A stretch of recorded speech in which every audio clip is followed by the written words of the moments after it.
السلام عليكم ورحمة الله وبركاته.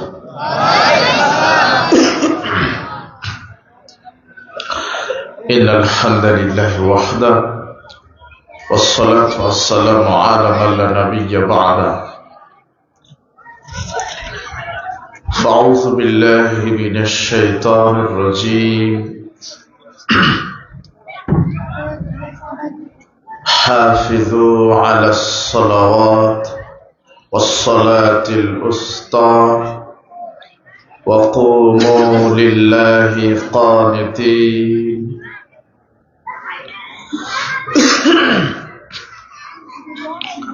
عن أم فروة قالت: سئل رسول الله صلى الله عليه وسلم: أي الأعمال أفضل؟ قال: الصلاة في أول وقتها. رواه أبو داود بسند صحيح. عن عبد الله بن مسعود قال: سألت النبي صلى الله عليه وسلم: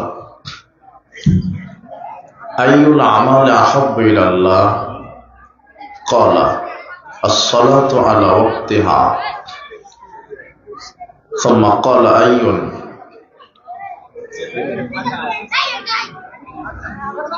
بر الوالدين. قال: ثم أي؟ قال: الجهاد في سبيل الله. رواه البخاري ومسلم.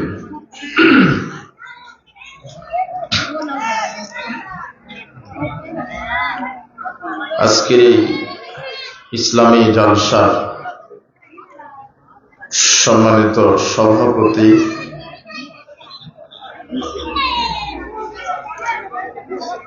আমার সাথে মঞ্চ উপবিষ্ট ওলামায়ে দ্বীন মুরব্বী কেরাম,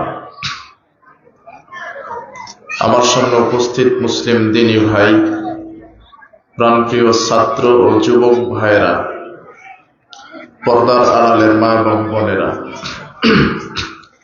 আমরা সর্বপ্রথম আল্লাহ সুবহানাহু ওয়া তাআলার শুকরিয়া আদায় করছি যে আল্লাহ সুবহানাহু ওয়া তাআলা আমাদেরকে সুস্থ রেখে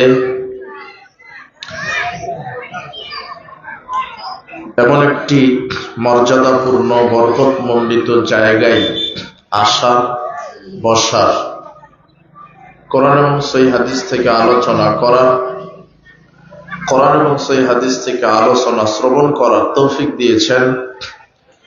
আল্লাহ সুবহানাহু ওয়া তাআলার শুকরিয়া আদায় করছি। আমরা সকলেই বলছি আলহামদুলিল্লাহ।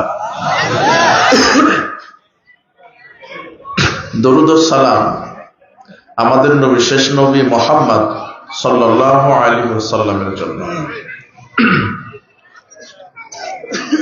আমরা আজকে যে বিষয়টি নিয়ে আলোচনা করব তা হলো সালাত আদায়ের পদ্ধতি।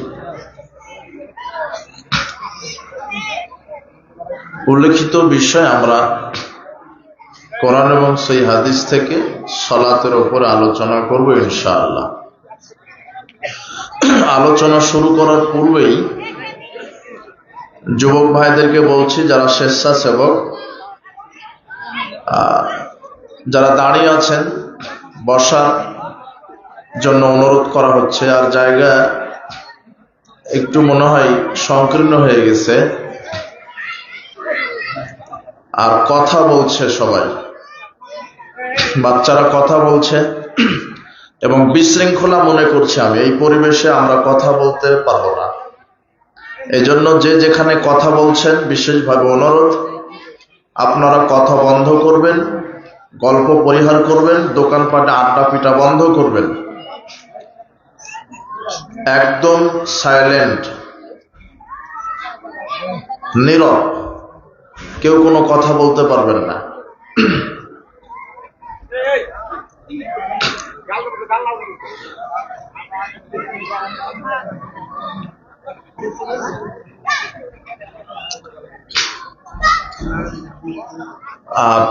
পিছনে অনেক ভাইয়েরা দাঁড়িয়ে আছেন, বসার জায়গা মনে হয় নাই, তা না?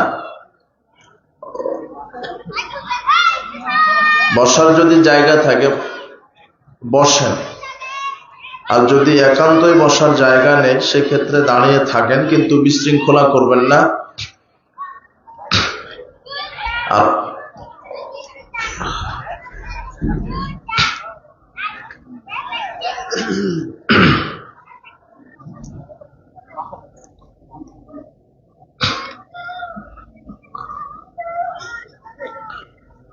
সবাই মনোযোগী হবেন, এদিক ওদিক করবেন না।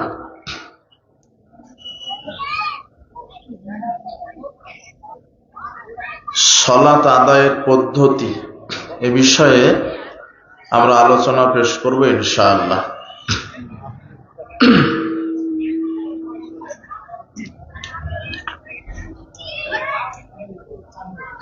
আল্লাহ সুবহানাহু ওয়া তাআলা আমাদেরকে সৃষ্টি করেছেন তার ইবাদত করার জন্য, আর ইবাদতের মধ্যে শ্রেষ্ঠ ইবাদত হচ্ছে কি? সালাত।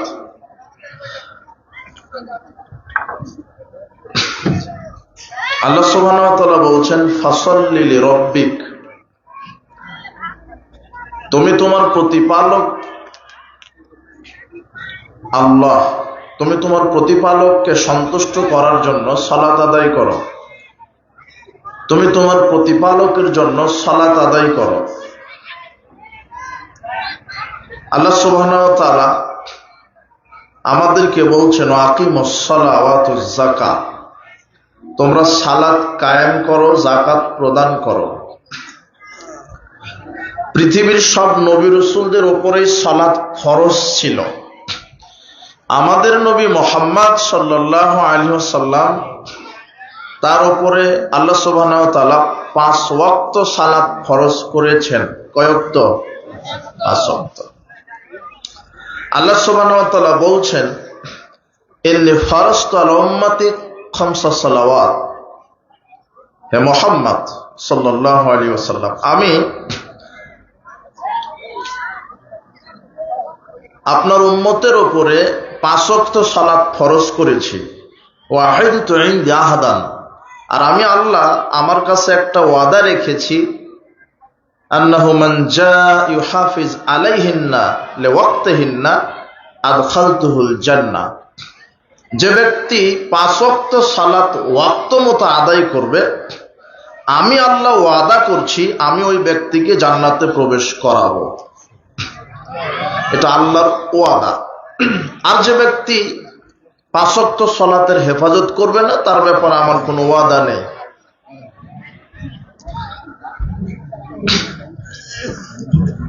আনাস রাদিয়াল্লাহু আনহু বলছেন, এই বাচ্চারা, কি এটা বাদাম খাওয়ার জায়গা? আশ্চর্য কথা। তোমরা যুবক মানুষ, তোমাদেরকে ইসলাম বুঝতে হবে। অনেক অধিকাংশই যুবক, আলহামদুলিল্লাহ। আমি তোমাদেরকে দেখে খুশি হই যে তোমরা এখানে বসে আছো, আল্লাহ তোমাদেরকে এখানে কবুল করেছেন, কিন্তু শয়তানি করো না। এই যে আজকে অনেক যুবক আসছে, এদের তো থাকার কথা ছিল জোয়ার আড্ডায়, জেনার আড্ডায়, গান বাজনার আড্ডায়, খেলতামাশার আড্ডায়, তাই না? কিন্তু এই যুবক এরা বুঝতে পেরেছে আল্লাহ সুবহানাহু ওয়া তাআলা এদেরকে কোরআনের মাজলিসে আসার তৌফিক দিয়েছে। এই জন্য আল্লাহর নিকটে আমরা দোয়া করি, আল্লাহ তুমি যুবকদেরকে তুমি ইসলামের খাদেম হিসেবে কবুল করো, যুবকদেরকে তুমি তোমার সেনাবাহিনী হিসেবে কবুল করো, যুবকদেরকে তুমি ইসলামের উপরে কবুল করো। তোমাদের চরিত্র রাসূল সাল্লাল্লাহু আলাইহি ওয়াসাল্লামের মতো হতে হবে। যাবতীয় আল্লাহ সুবহানাহু ওয়া তাআলা বলছেন লাকাদ কানা লাকুম ফি রাসূলিল্লাহি উসওয়াতুন হাসানাহ, তোমাদের আদর্শ রয়েছে রাসূলের ভিতরে। কিন্তু অধিকাংশ পথভ্রষ্ট যুবক আজকে সিনেমার নায়ককে ফলো করে, তাই না? সিনেমার নায়ক যে স্টাইলে চুল কাটে ও স্টাইলে চুল কাটে, সিনেমার নায়ক যেই জিন্স প্যান্ট পরে ও সেই প্যান্ট পরে, সিনেমার মহিলাদের কি ব্যাপার? মহিলাদের প্যান্ডেলে এত কথা হচ্ছে কেন? মা বোনদেরকে বলছি। ও আচ্ছা আচ্ছা আচ্ছা, দেখেন হইচই না করে যিনি অসুস্থ হয়েছেন আমরা দোয়া করি, আল্লাহ তুমি অসুস্থ ওই মহিলাটিকে সুস্থতা দান করে দাও। তো অনেক যুবক আছে তাদের মডেল হচ্ছে সিনেমার নায়ক নায়িকা, অনেক যুবতী আছে যাদের মডেল হচ্ছে সিনেমার নায়িকা। নায়ক যেভাবে হাঁটা চলাচল করে ও সেভাবে হাঁটে, নায়ক যেভাবে কথা বলে ও সেভাবে কথা বলে। আসলে যুবক, তোমার মডেল হওয়ার কথা তো ছিল মুহাম্মদ সাল্লাল্লাহু আলাইহি ওয়াসাল্লাম তোমার মডেল, কিন্তু তুমি এই জাহেলিয়াত থেকে ফিরে আসো। এই নাটক, সিনেমা, গান, বাজনা এগুলি তৈরি হয়েছে মানুষের ঈমান আমল ধ্বংস করার জন্য। কাজেই তুমি ওই রাস্তা থেকে ফিরে আসো, ইসলামের ছায়াতলে আসো। মাদক, জুয়া এগুলি তৈরি হয়েছে তোমার ঈমানকে নষ্ট করে দেওয়ার জন্য। কাজেই তোমরা ইসলামের ছায়াতলে ফিরে আসো, আল্লাহ তোমাদেরকে কবুল করুন। বিচারের মাঠে আল্লাহ মানুষকে 5টা জিজ্ঞাসা করবেন, 5টি বিষয়ে জিজ্ঞাসা করবেন। তার মধ্যে একটা তোমার যৌবনকাল কিভাবে ব্যয় করেছ। তোমার যৌবনকাল আজকে তুমি জোয়ার আড্ডায়, জেনার আড্ডায়, মদের আড্ডায়, নগ্ন নারীর আড্ডায়, গান বাজনার আড্ডায় তুমি আছো। বিজাতীয় অপসংস্কৃতি আছে, পয়লা বৈশাখ নিয়ে ব্যস্ত থাকো, 31st নাইট নিয়ে ব্যস্ত থাকো। আবার আর একটা বিশ্ব বেহায়া দিবস একটা আছে, তাই না? জানো, তোমরা জানো? বিশ্ব ভালোবাসা দিবস। ওটা হলো বিশ্ব একটা টাটকা লুচ্চা দিবস একটা, ওর সাথে মুসলিমদের কোনো সম্পর্ক থাকতে পারে না। বিশ্ব ভালোবাসা দিবস তারা পালন করবে বছরে একবার। কারা? ওই যে আমেরিকা, ব্রিটেন, পাশ্চাত্য, ওরা যাদের জানা নাই, গাভীর জানা নাই যে তার বাছুরটা কোন ষাঁড়ের বীজ দ্বারা তৈরি, ওদের ভালোবাসা দরকার। যাদের সার্টিফিকেটে লিখতে হয় মায়ের নাম, বাবার নাম লিখতে পারে না, এদের একটা দিন ভালোবাসা দরকার। কিন্তু আমি মুসলিম, আমার জন্য একটা দিনকে বছরে ভালোবাসা বাহির করার কোনো প্রয়োজন নেই। আমার প্রত্যেকটা দিন আমি ভালোবাসবো। আমি আমার মাকে ভালোবাসবো, আমি আমার বোনকে ভালোবাসবো, আমি আমার ছেলেকে, আমার মেয়েকে, আমার খালা, আমার ফুপু, আমার প্রতিবেশী, আমার আত্মীয় সবাইকে আমি আল্লাহর জন্য ভালোবাসবো। ভালোবাসা তো ওদের দরকার জীবনে বছরে একবার, কিন্তু আমাকে আল্লাহ প্রত্যেকটা দিন মানুষকে ভালোবাসতে বলেছে। কাজেই এই বিশ্ব ভালোবাসা দিবস উপলক্ষে যেই লুচ্চামি বাংলাদেশে শুরু হয়েছে, এর সাথে মুসলমানের 5 পয়সা সম্পর্ক থাকতে পারে না। আবার পহেলা বৈশাখ, আশ্চর্য কথা, পয়লা বৈশাখ, এসহে বৈশাখ, মঙ্গল শোভাযাত্রা, রমনার বটমূলে ইলিশ মাছ পান্তা ভাত নিয়ে বসে। আর এই ছাগল পাগলেরা কেউ বসে না, এরা হলো অরিজিনাল ছাগল পাগলেরা বসে। ছোট ছাগল পাগল না, এই ছোট ডিগ্রিধারী না, ওই বিশ্ববিদ্যালয়, বিদ্যাপীঠ, এই শিক্ষক, ছাত্র ছাত্রী, উঁচু মানের হায়ার এডুকেটেড পার্সন যারা, এরাই পহেলা বৈশাখ পালন করে নগ্ন হয়ে। আবার দেখবেন যে মুখে ব্যাঙের মুখোশ পড়ে, এরা দেখেন না, সাপের মুখোশ পড়ে, বানরের মুখোশ পড়ে, হনুমানের মুখোশ পড়ে, কুকুরেরও মুখোশ পড়ে। মুখোশ পড়ে রাস্তায় এরা এসে বৈশাখ, পয়লা বৈশাখ পালন করে। এদের আচরণ, আল্লাহ সুবহানাহু ওয়া তাআলা এদেরকে মানুষ হিসেবে সৃষ্টি করলেন, আর সর্বশ্রেষ্ঠ জীব প্রাণী হচ্ছে মানুষ। কিন্তু এই মডার্ন নামধারী কুশিক্ষিত লোক, এরা মানুষের সন্তুষ্ট না। এরা রাস্তায় নেমে কুকুরের মুখোশ পরে আন্দোলন করে, হনুমানের মুখোশ পরে আন্দোলন করে, পহেলা বৈশাখ পালন করে। আসলে আমার মনে বলে যে এরা মানুষের সন্তুষ্ট নয়, এরা আল্লাহর কাছে বলে, আল্লাহ নতুন একটা বছর এসেছে, বছরের প্রথম দিন আমরা কুকুরের মুখোশ পড়েছি, তুমি আমাদেরকে কুকুর হিসেবে 1 বছর বাঁচায় রাখো। ওরা কুকুর, দেখেন পয়লা বৈশাখে কুকুরের মুখোশ পড়ে ওরা, অথচ মানুষ। এই নগ্নতা, আবার 31st নাইট, বছরের প্রথম রাত্রি, নগ্নতা, গান বাজনা, মাদক। যুবক, এ থেকে তুমি ফিরে আসো। আল্লাহ তোমাকে বিচার মাঠে 5টা জিজ্ঞাসা করবেন, তার একটা হচ্ছে যৌবনকাল। তুমি এই যৌবনকাল কোন কাজে ব্যয় করেছো? 7 শ্রেণীর মানুষকে আল্লাহ আরশের নিচে জায়গা দিবেন, আরশের ছায়ায়। তার এক হচ্ছে শাবুন নাশা ফি ইবাদাতিল্লাহ, ওই যুবক যুবতী যারা তাদের জীবনকে ক্ষয় করেছে আল্লাহর ইবাদতে। আজকে তুমি মদের আড্ডায় আছো, জোয়ার আড্ডায় আছো, জেনার আড্ডায় আছো, তুমি আল্লাহর কাছে বিচার মাঠে কি জবাব দিবে? তুমি মোবাইলে ফ্রি ফায়ার, পাবজি নিয়ে ব্যস্ত আছো, ক্যারাম নিয়ে, ছক্কা, লুডু, তাস নিয়ে ব্যস্ত আছো।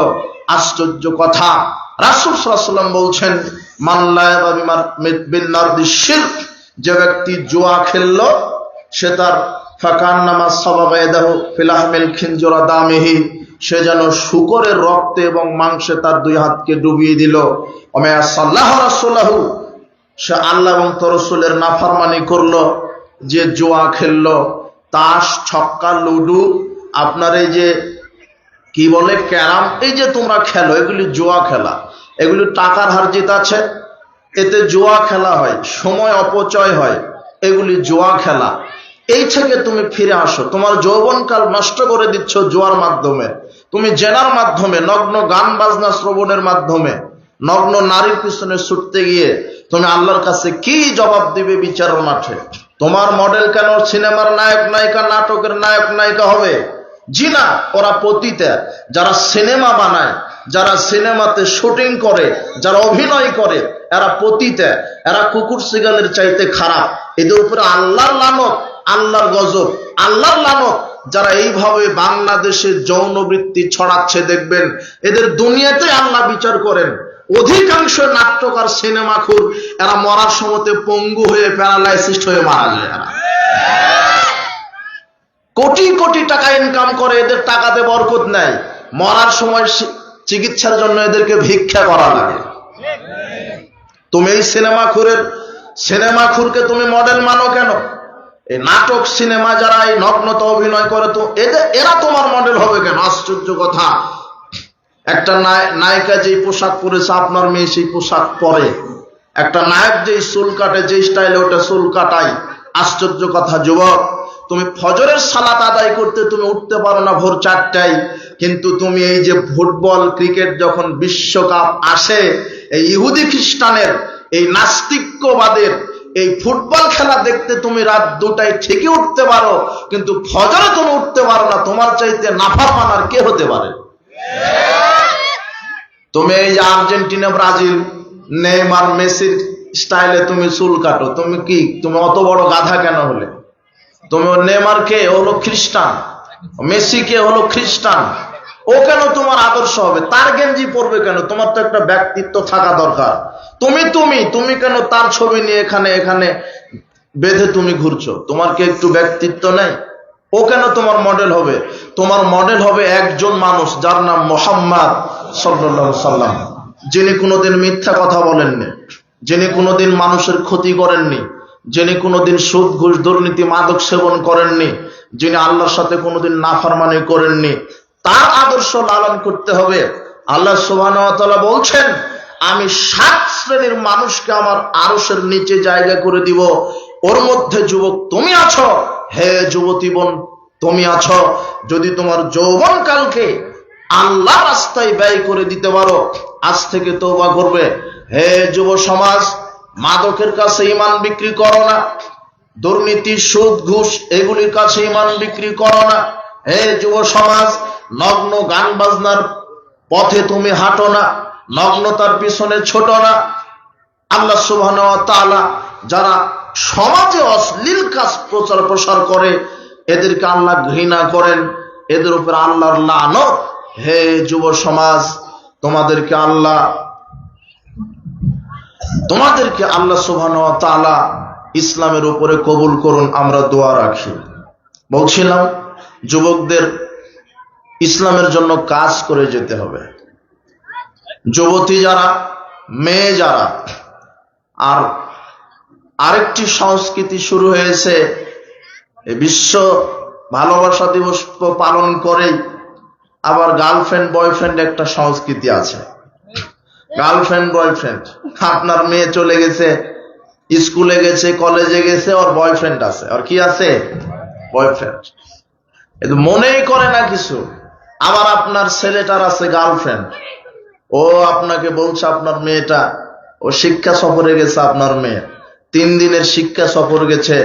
শিক্ষা সফরে গেছে কার সাথে জানেন? গেছে হলো মালাকুল মউতের সাথে।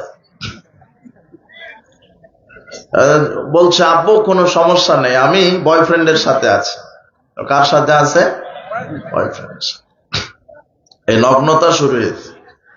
এই মহিলা শোনো, তুমি যে একটা বিবাহের পূর্বে একটা ছেলের সাথে ঘুরছো, এই নগ্নতা করছো, জেনায় লিপ্ত আছো, তোমার ওরস থেকে একদিন সন্তান জন্মগ্রহণ করবে, তুমি তাকে কি জবাব দিবে?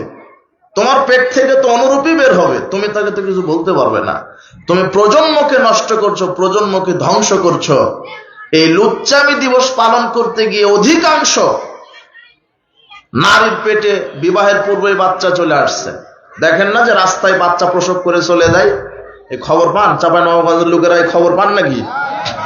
যে ডাস্টবিনে ছোট্ট একটা শিশু পাওয়া গেছে। আহা, কত মানুষ যাদের সন্তান হয় না, আল্লাহর জন্য একটা সন্তানের জন্য কান্নাকাটি করে, আর এই লুচ্চা লুচ্চি অবৈধ সন্তান প্রসব করে রাস্তায় ফেলে দেয়। এরা কুলাঙ্গারের চাইতে খারাপ। এরা এই বিশ্ব বেহা দিবস পালন করতে গিয়ে, 31st ইউনিভার্সিটি দিবস পালন করতে গিয়ে, পহেলা বৈশাখ পালন করতে গিয়ে বিবাহের পূর্বে এরা সন্তান ডেলিভারি দেয়।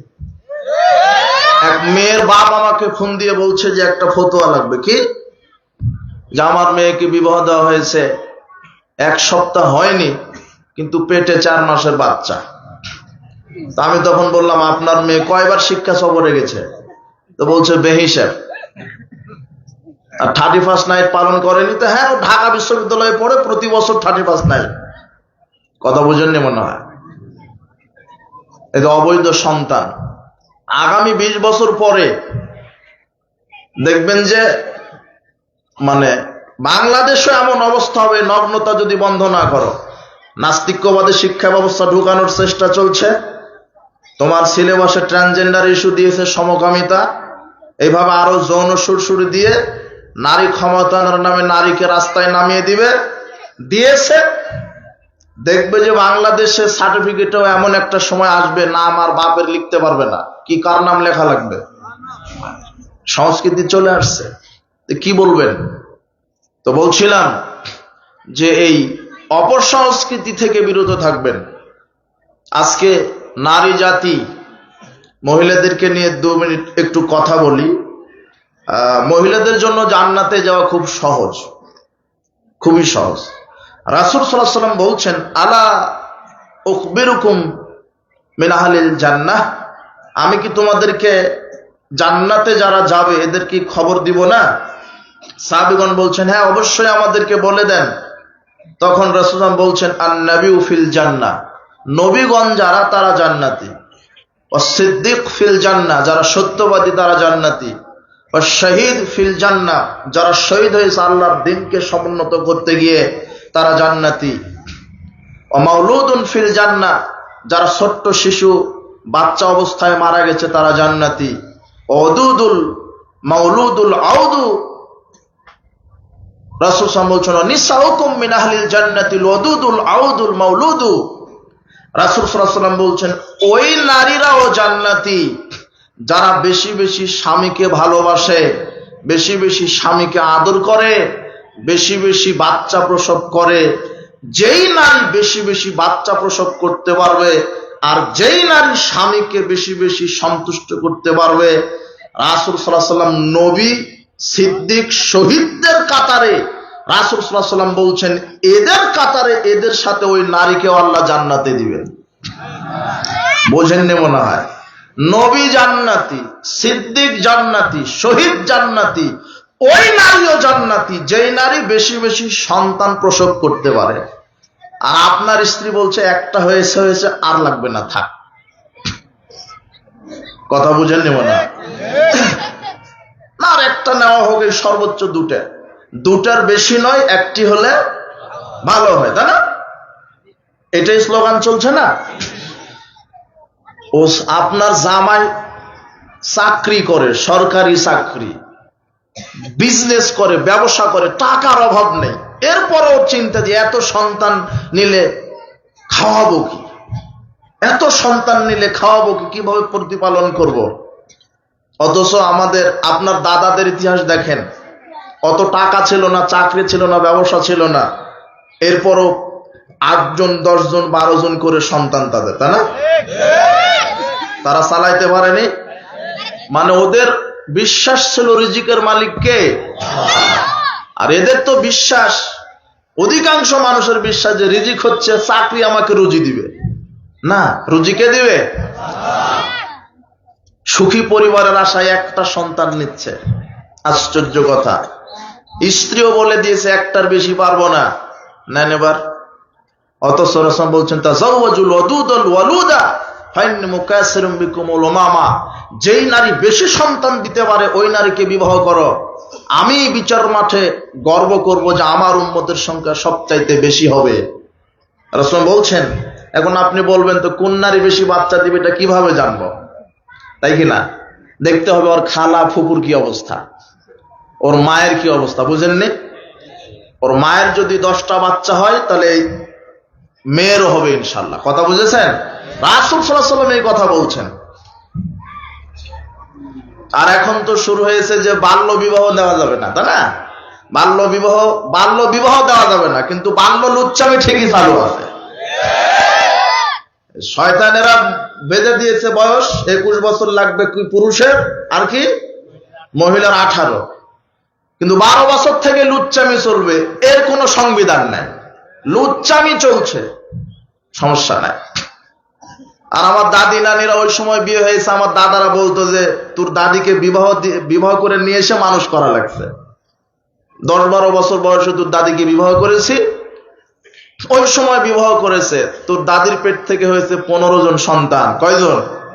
15 জন। আর এখন গ্রাজুয়েশন শেষ করা লাগবে। মেয়ের বাপকে বলবেন কি ব্যাপার, আপনার মেয়েকে বিবাহ দিবেন না? তো বলবে না না না, বিয়ের বয়স হয়নি তো। কে বলে? মাস্টার ডিগ্রি শেষ করলে এখন আরেকটি ডিগ্রি নিবে, লন্ডন থেকে আসুক, তারপর বিবাহের বয়স হবে। কথা বুঝেননি?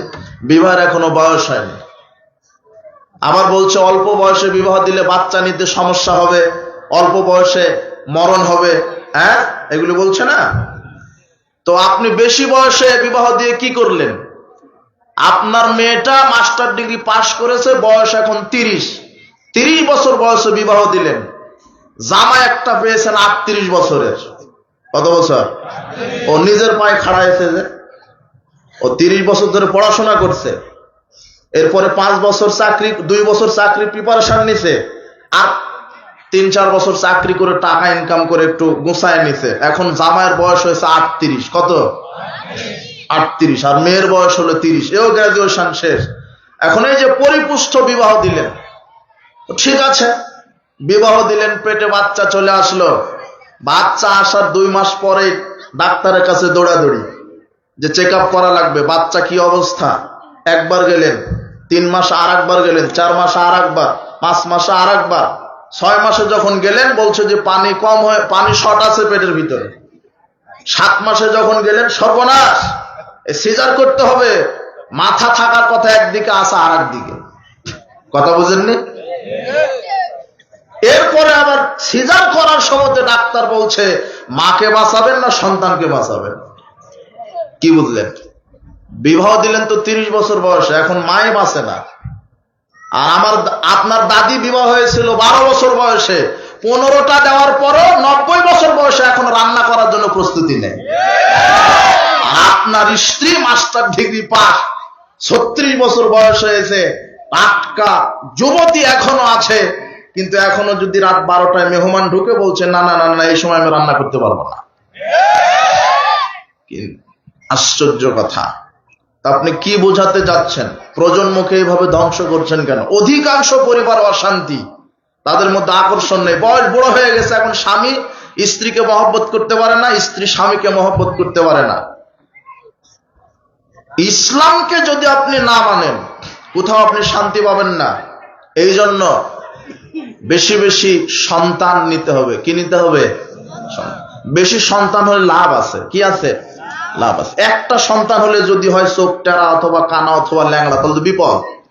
কথা বুঝেননি? 10টা নেবেন, 7টা 8টা 10টা নেবেন, তাহলে কি হবে? শক্তিও বেশি হবে, অর্থও বেশি হবে, বিচার মাঠে জান্নাতেরও সংখ্যা বেশি হবে। কথা বুঝেছেন? আপনার এই দেবীনগরে যার 15টা সন্তান যার, ওর সাথে কেউ লাগতে আসবে নাকি? কেউ? বাপ আর 15 জন, কয়জন হলো? তার মানে গোটা চাঁপাইনবাবগঞ্জ ওর একাই, তাই না? দুনিয়াবি শক্তি। আবার যদি 15টা সন্তানের মধ্যে 10টাই যদি হয় চাকরিজীবী, 5টা যদি থাকে বিদেশে, তাহলে দেখবেন যে প্রতি মাসে অ্যাকাউন্টে আসে 1.5 কোটি, 2 কোটি, 5 কোটি। কি বলে? টাকাও বেশি, শক্তিও বেশি। আবার 15টার মধ্যে যদি একটা সন্তান দুধ খেতে খেতে মারা যায়, শিশু সন্তান, রাসূল সাল্লাল্লাহু আলাইহি ওয়াসাল্লাম বলছেন ওই সন্তান বিচার মাঠে পিতামাতার কাপড় টেনে জান্নাতে নিয়ে চলে যাবে। আপনার একটা সন্তান, ও মা মরেও না বাঁচেও না। কথা বুঝেননি?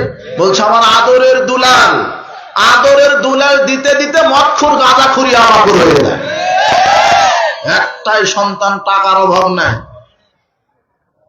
বলছে আমি এক বাপের এক বেটা, কিনছে সুজুকি রিক্সা, গিয়ার একটা টাইনে ট্রাকের সাথে লাগায়, ইন্নালিল্লাহ। কথা বুঝেননি? তখন বাপ বলছে সর্বনাশ, কি করলাম? আমার একটাই বেটা বিশেষ ক্যাডার করে লন্ডনে পাঠিয়ে দিয়েছে চাকরি করতে। কত এই বিশ্ববিদ্যালয়ের ভিসি প্রফেসর আমাদের কাছে এসে কান্নাকাটি করে, ভুল হয়েছে হুজুর, 2টা সন্তান নিয়েছিলাম, তাদেরকে একেবারে একটাকে ইঞ্জিনিয়ার করেছি, একটাকে ইঞ্জিনিয়ার মানে হলো জানোয়ার। কথা বুঝেছেন? আর ডাক্তার মানে হলো একটা বাটপার। ও কি? যে যত বড় ডাক্তার সে তত বড় বাটপার। আপনি যান বড় ডাক্তারের কাছে, যাবেন চেক আপ করার জন্য, শুধু বলবেন মাথা ব্যথা, ও আপনার পেশাব পরীক্ষা দিবে, রক্ত পরীক্ষা দিবে, হাঁটু পরীক্ষা করবে, 14টা পরীক্ষা দিবে। দেওয়ার পরে এক একটা পরীক্ষাতে 3000 করে, তাহলে 14 3 14 কত? 42,000 টাকা শুধু পরীক্ষা। এরপরে বলবে সর্বনাশ, অপারেশন করতে হবে, লাগবে 5 লক্ষ টাকা। অথচ মাথা ব্যথার জন্য গেলেন, আর ওই ডাক্তার ভালো করেই জানে যে আপনার ওষুধটা লাগবে কোন কোম্পানির, কোন ওষুধ খেলে আপনার ভালো হবে, কিন্তু ওই ওষুধ লিখবে না। কোন ওষুধ লিখবে? যেই কোম্পানি তাকে ঘুষ খাওয়াইছে, হাদিয়া দিয়েছে, ওই কোম্পানির ওষুধ লিখবে। বলেন তো ডাক্তার না বাটপা? কথা বুঝেননি? এ বিবাহ করে আসে ঢাকা গুলশানে, আর আপনি আছেন গ্রামে, খবরও নেয় না। যদিও কোনোদিন ডাক্তার আপনার ছেলের কাছে যান, আপনি তো কৃষক মানুষ, আপনার ছেলে হয়েছে ডাক্তার, পরিচয় দিতে লজ্জাবোধ করে যে আমার এটা বাবা। এরকম সন্তান আছে। আপনি কি তৈরি করলেন? লন্ডনে থাকে, আমেরিকায় থাকে, কোনোদিন খবর নেয় না।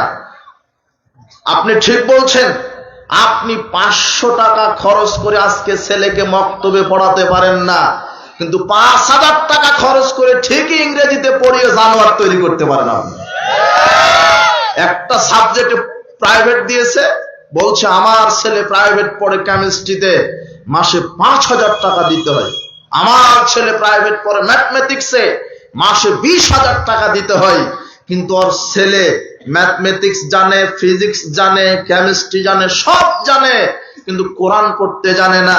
মক্তবে 500 টাকার বিনিময়ে আপনি কোরআন পড়াতে শেখায়েন না আপনার ছেলেকে। আপনি থাকবেন বৃদ্ধাশ্রমে, আপনি ছাড়া কে থাকবে বৃদ্ধাশ্রমে?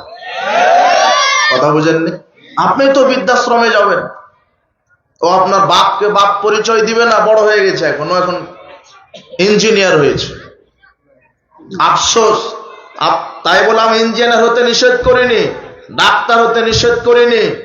আগে সব বিদ্যার আগে কোন বিদ্যা? কোরআন আর হাদিস, ইসলাম শিখতে হবে। আপনার ছেলে, বাপ খুব গর্ব করে ছেলে একটা আমার হয়েছে, বিসিএস ক্যাডার, ছেলে একটা হয়েছে আমার সচিব, ইঞ্জিনিয়ার, আইনজীবী, মাসে 1.5 লক্ষ টাকা বেতন পায়, কিন্তু অজু করতেই জানে না। কি করতে জানে না? ও গর্ব করে ছেলে আমার 1.5 লক্ষ টাকা বেতন পায়, পিতা গর্ব করছে, কিন্তু ছেলে মেয়ে সালাত আদায় করে না। এই জন্যই কাপুরুষ বাপের লজ্জা হয় না। কি বলবেন আপনি? আপনি কি বলবেন? আপনার ছেলেকে কোরআন হাদিসের উপরে শিক্ষা দেন। আপনার ছেলে, আপনি কি, আপনার এই গর্বের কোনো লাভ নাই। 1.5 লক্ষ টাকা বেতন, এত বড় চাকরি করে, কিন্তু ইসলাম যদি আপনি না মানেন, তাহলে আপনি একাল হারাবেন, পরকাল হারাবেন। ওই যে মাস্টার সাহেব আর মাঝি নৌকা পার হচ্ছিল, তো মাস্টার সাহেব বলছে, মাঝি তুমি কি ইংরেজি জানো? মাঝি বলছে, না, ইংরেজি জানি না। তো মাস্টার সাহেব বলছে, তোমার জীবন তো কত 4 আনায় বৃথা। তুমি কি অঙ্ক জানো? তো না, আমি তো অঙ্ক জানি না। মাস্টার সাহেব বলছে, তোমার জীবন তো 12 আনায় বৃথা। এইভাবে কথা হচ্ছিল আর কি। তো এই কথা হতে হতে কি হলো, আকাশে মেঘ, ঝড় বৃষ্টি শুরু হয়ে গেল, ঝড়। এখন নৌকা হেলাদোলা করে, ডুবো ডুবো ভাব। এখন মাঝি বলছেন, মাস্টার সাহেব আপনি কি সাঁতার জানেন? তখন মাস্টার সাহেব বলছে, না, আমি তো সাঁতার জানি না। তখন মাঝি বলছেন, আমি না হয় ইংরেজি অঙ্ক না জানার কারণে 12 আনা বৃথা, 4 আনা তো আছে, কিন্তু আপনি যে সাঁতার জানেন না, নৌকা যে এখন ডুবে যায়, আপনার জীবন তো 16 আনাই বৃথা। তো আপনি এত ডিগ্রি নিয়ে কি করলেন? মোটা অঙ্কের বেতন পেয়ে কি করলেন? বাপ মারা গেলে জানাজায় পড়াতে পারেন না, আপনি 5 ওয়াক্ত সালাতে আদায় করতে পারেন না, তো আপনার ওই ডিগ্রি দিয়ে কি হবে? সারা পৃথিবীর মালিক আপনি হয়ে গেলেন, এটা সফলতা নয়। সারা পৃথিবীর মালিক আপনি, কিন্তু আপনার কিসমতে জান্নাত নাই। আর আপনি দুনিয়াতে ভিক্ষুক, কিন্তু আপনার কিসমতে আল্লাহ জান্নাত রেখেছেন। আপনি হলেন সবচাইতে ধনী মানুষ। এই যুবকেরা শোনো, কোনোদিন হারাম ইনকাম করবে না। সুদ, ঘুষ, দুর্নীতি, চুরি, এগুলি হারাম। মাদক সেবন করবে না। হারাম পথে মাসে 1 কোটি টাকা ইনকাম করা সফলতা নয়। সফলতা কি? বৈধ পথে মাসে যদি 5,000 টাকা ইনকাম করো, যেটা যদি হালাল হয়, ওটাই হলো সফলতা। আজকে তোমার ভাইটা ব্যাংকে চাকরি করে, তাই না? ব্যাংকে চাকরি করে, তোমার বাপ বলে, আমার ছেলেটা ব্যাংকার, ব্যাংকের কি বলে ম্যানেজার, মাসে 80,000 টাকা বেতন পায়। ব্যাংকে চাকরি করা ঠিক আছে, কিন্তু সুদী ব্যাংকে চাকরি করা হারাম। সুদী ব্যাংকে, আপনার এই চাপার নবাবগঞ্জ তো সুদী ব্যাংক নাই, তাই না? সব মনে হয় জাকাত ভিত্তিক ব্যাংক। এই ব্যাংকগুলির কি জাকাতের টাকা দেয় না? কি সুদের? ব্যাংকে চাকরি করা ঠিক আছে, সমস্যা নাই, জায়েজ, কিন্তু সুদী ব্যাংকে চাকরি করা কি হারাম। সুদী ব্যাংকে চাকরি করার চাইতে ভিক্ষা করে খাওয়া ভালো। কথা বুঝেছেন? ভিক্ষা করবেন। সুদী ব্যাংকে চাকরি করে মাসে 80,000 টাকা বেতন উঠালেন, ওই বেতন দিয়ে গরুর গোশ কিনে ভাত খেয়ে যদি আল্লাহর কাছে কান্নাকাটি করেন, দোয়া করেন, দোয়া কবুল করবেন না। আর ভিক্ষা করা টাকা দিয়ে পুঁটি মাছ কিনে যদি আল্লাহকে বলেন, আল্লাহ আমার দোয়া তুমি কবুল করো, আমি বিপদে, এই ভিক্ষুকের দোয়া আল্লাহ কবুল করবেন। কেন? ইনকাম হচ্ছে হারাম। ওর ইনকাম কি? সমাজে প্রায় হারাম খুর। এখন প্রায় সিসি লোন করে বাড়িটা করেছে, 5 তলা ফ্ল্যাট দিয়েছে ব্যাংক থেকে লোনের টাকা দিয়ে, ওর বাড়িটা হলো হারাম, ওর জীবিকা নির্বাহ হারাম। সুদের ঘুষের টাকা দিয়ে মোটরসাইকেল কিনেছে, ওর গাড়িটা হারাম। কথা বুঝেননি? ব্যাংক থেকে লোন করে আপনি মোটরসাইকেলের শোরুম দিয়েছেন, ব্যাংক থেকে লোন দিয়ে আপনি মুদির দোকান দিয়েছেন, হলো হারাম। এগুলি কি? আর ব্যাংক থেকে লোন নিয়ে এখন অটো কিনে, রিক্সাও কিনে, পানের দোকানও দেয়, ওর জীবিকা নির্বাহ হারাম। এগুলো হলো সুদ। এগুলি কি? আর এই চাঁপাইনবাবগঞ্জে জমি বন্ধক আছে, তাই না? জমি বন্ধক বুঝেন তো? কি জমি বন্ধক? হ্যাঁ, মানে এরকম যে আপনার 1 বিঘা জমি আমি নিব, 2 লক্ষ টাকা দিয়ে নিলাম, টাকা টাকায় থেকে যাবে, যতদিন আপনি আমাকে টাকা না দিবেন আমি খেতেই থাকবো, তাই না? এটা হলো অরিজিনাল হারাম, এটা হলো সুদ। খায় খালাসি জায়েজ।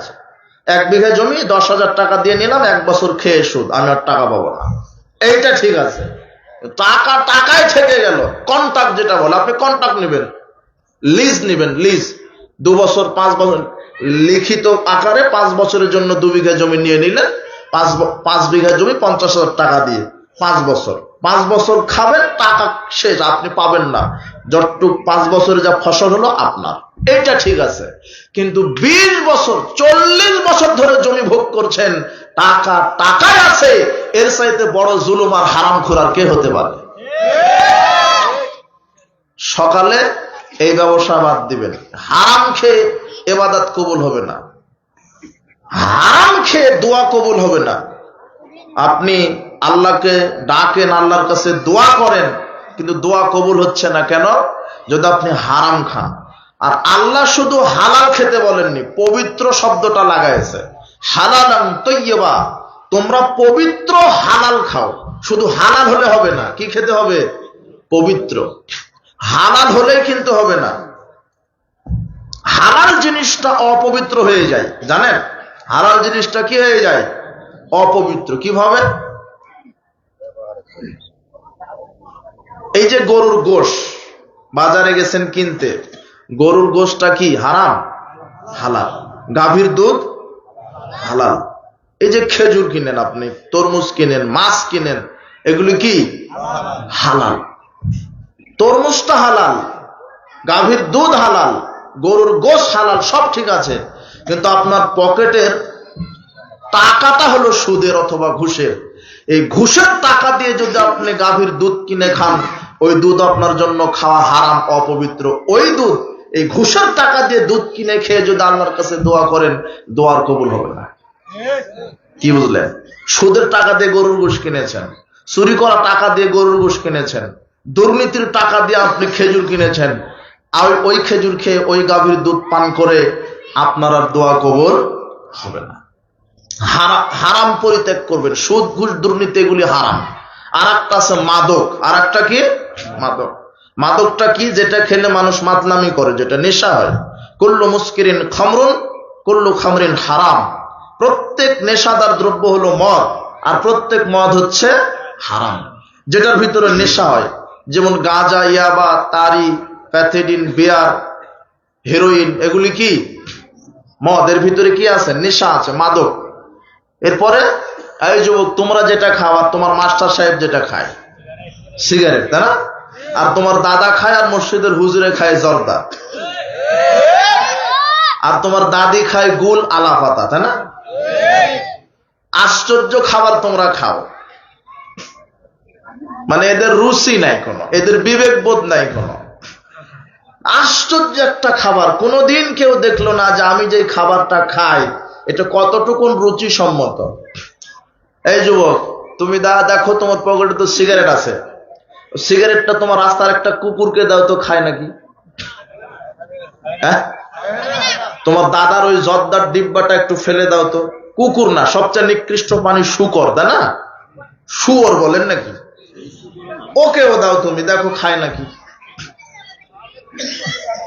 তামাক পাতা থেকে ওই যে সিগারেট, তামাক পাতা থেকেই হলো বিড়ির মশলা, সিগারেটের মশলা, তামাক পাতা থেকেই জর্দা, ওটা আপনি খুব খান।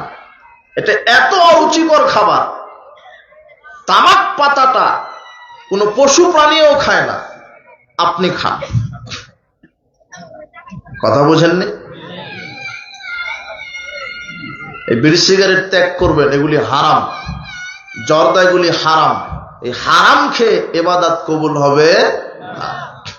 বলছিলাম যুবকদেরকে বললাম কোনোদিন হারাম খাবে না, গান বাজনা, জেনা ব্যভিচার পরিত্যাগ করবে। এই জীবন আজকে তুমি যৌবনকাল, দুদিন পরে তুমি বৃদ্ধ হয়ে যাবে, তারপরে কবরে চলে যাবে। কাজেই আল্লাহ সুবহানাহু ওয়া তাআলাকে তোমরা ভয় করো। বলছিলাম যে রাসূল সাল্লাল্লাহু আলাইহি ওয়াসাল্লাম বললেন নবীগণ জান্নাতি, সিদ্দিকগণ জান্নাতি, এরপরে কি শহীদ যারা তারা জান্নাতি, ওই মহিলাও জান্নাতি যেই মহিলা বেশি বেশি কি দিতে পারে? সন্তান দিতে পারে, আর স্বামীর বাধ্য থাকে, আনুগত্যশীল হয়, স্বামীকে খুশি করতে পারে। রাসূল সাল্লাল্লাহু আলাইহি ওয়াসাল্লাম বলছেন,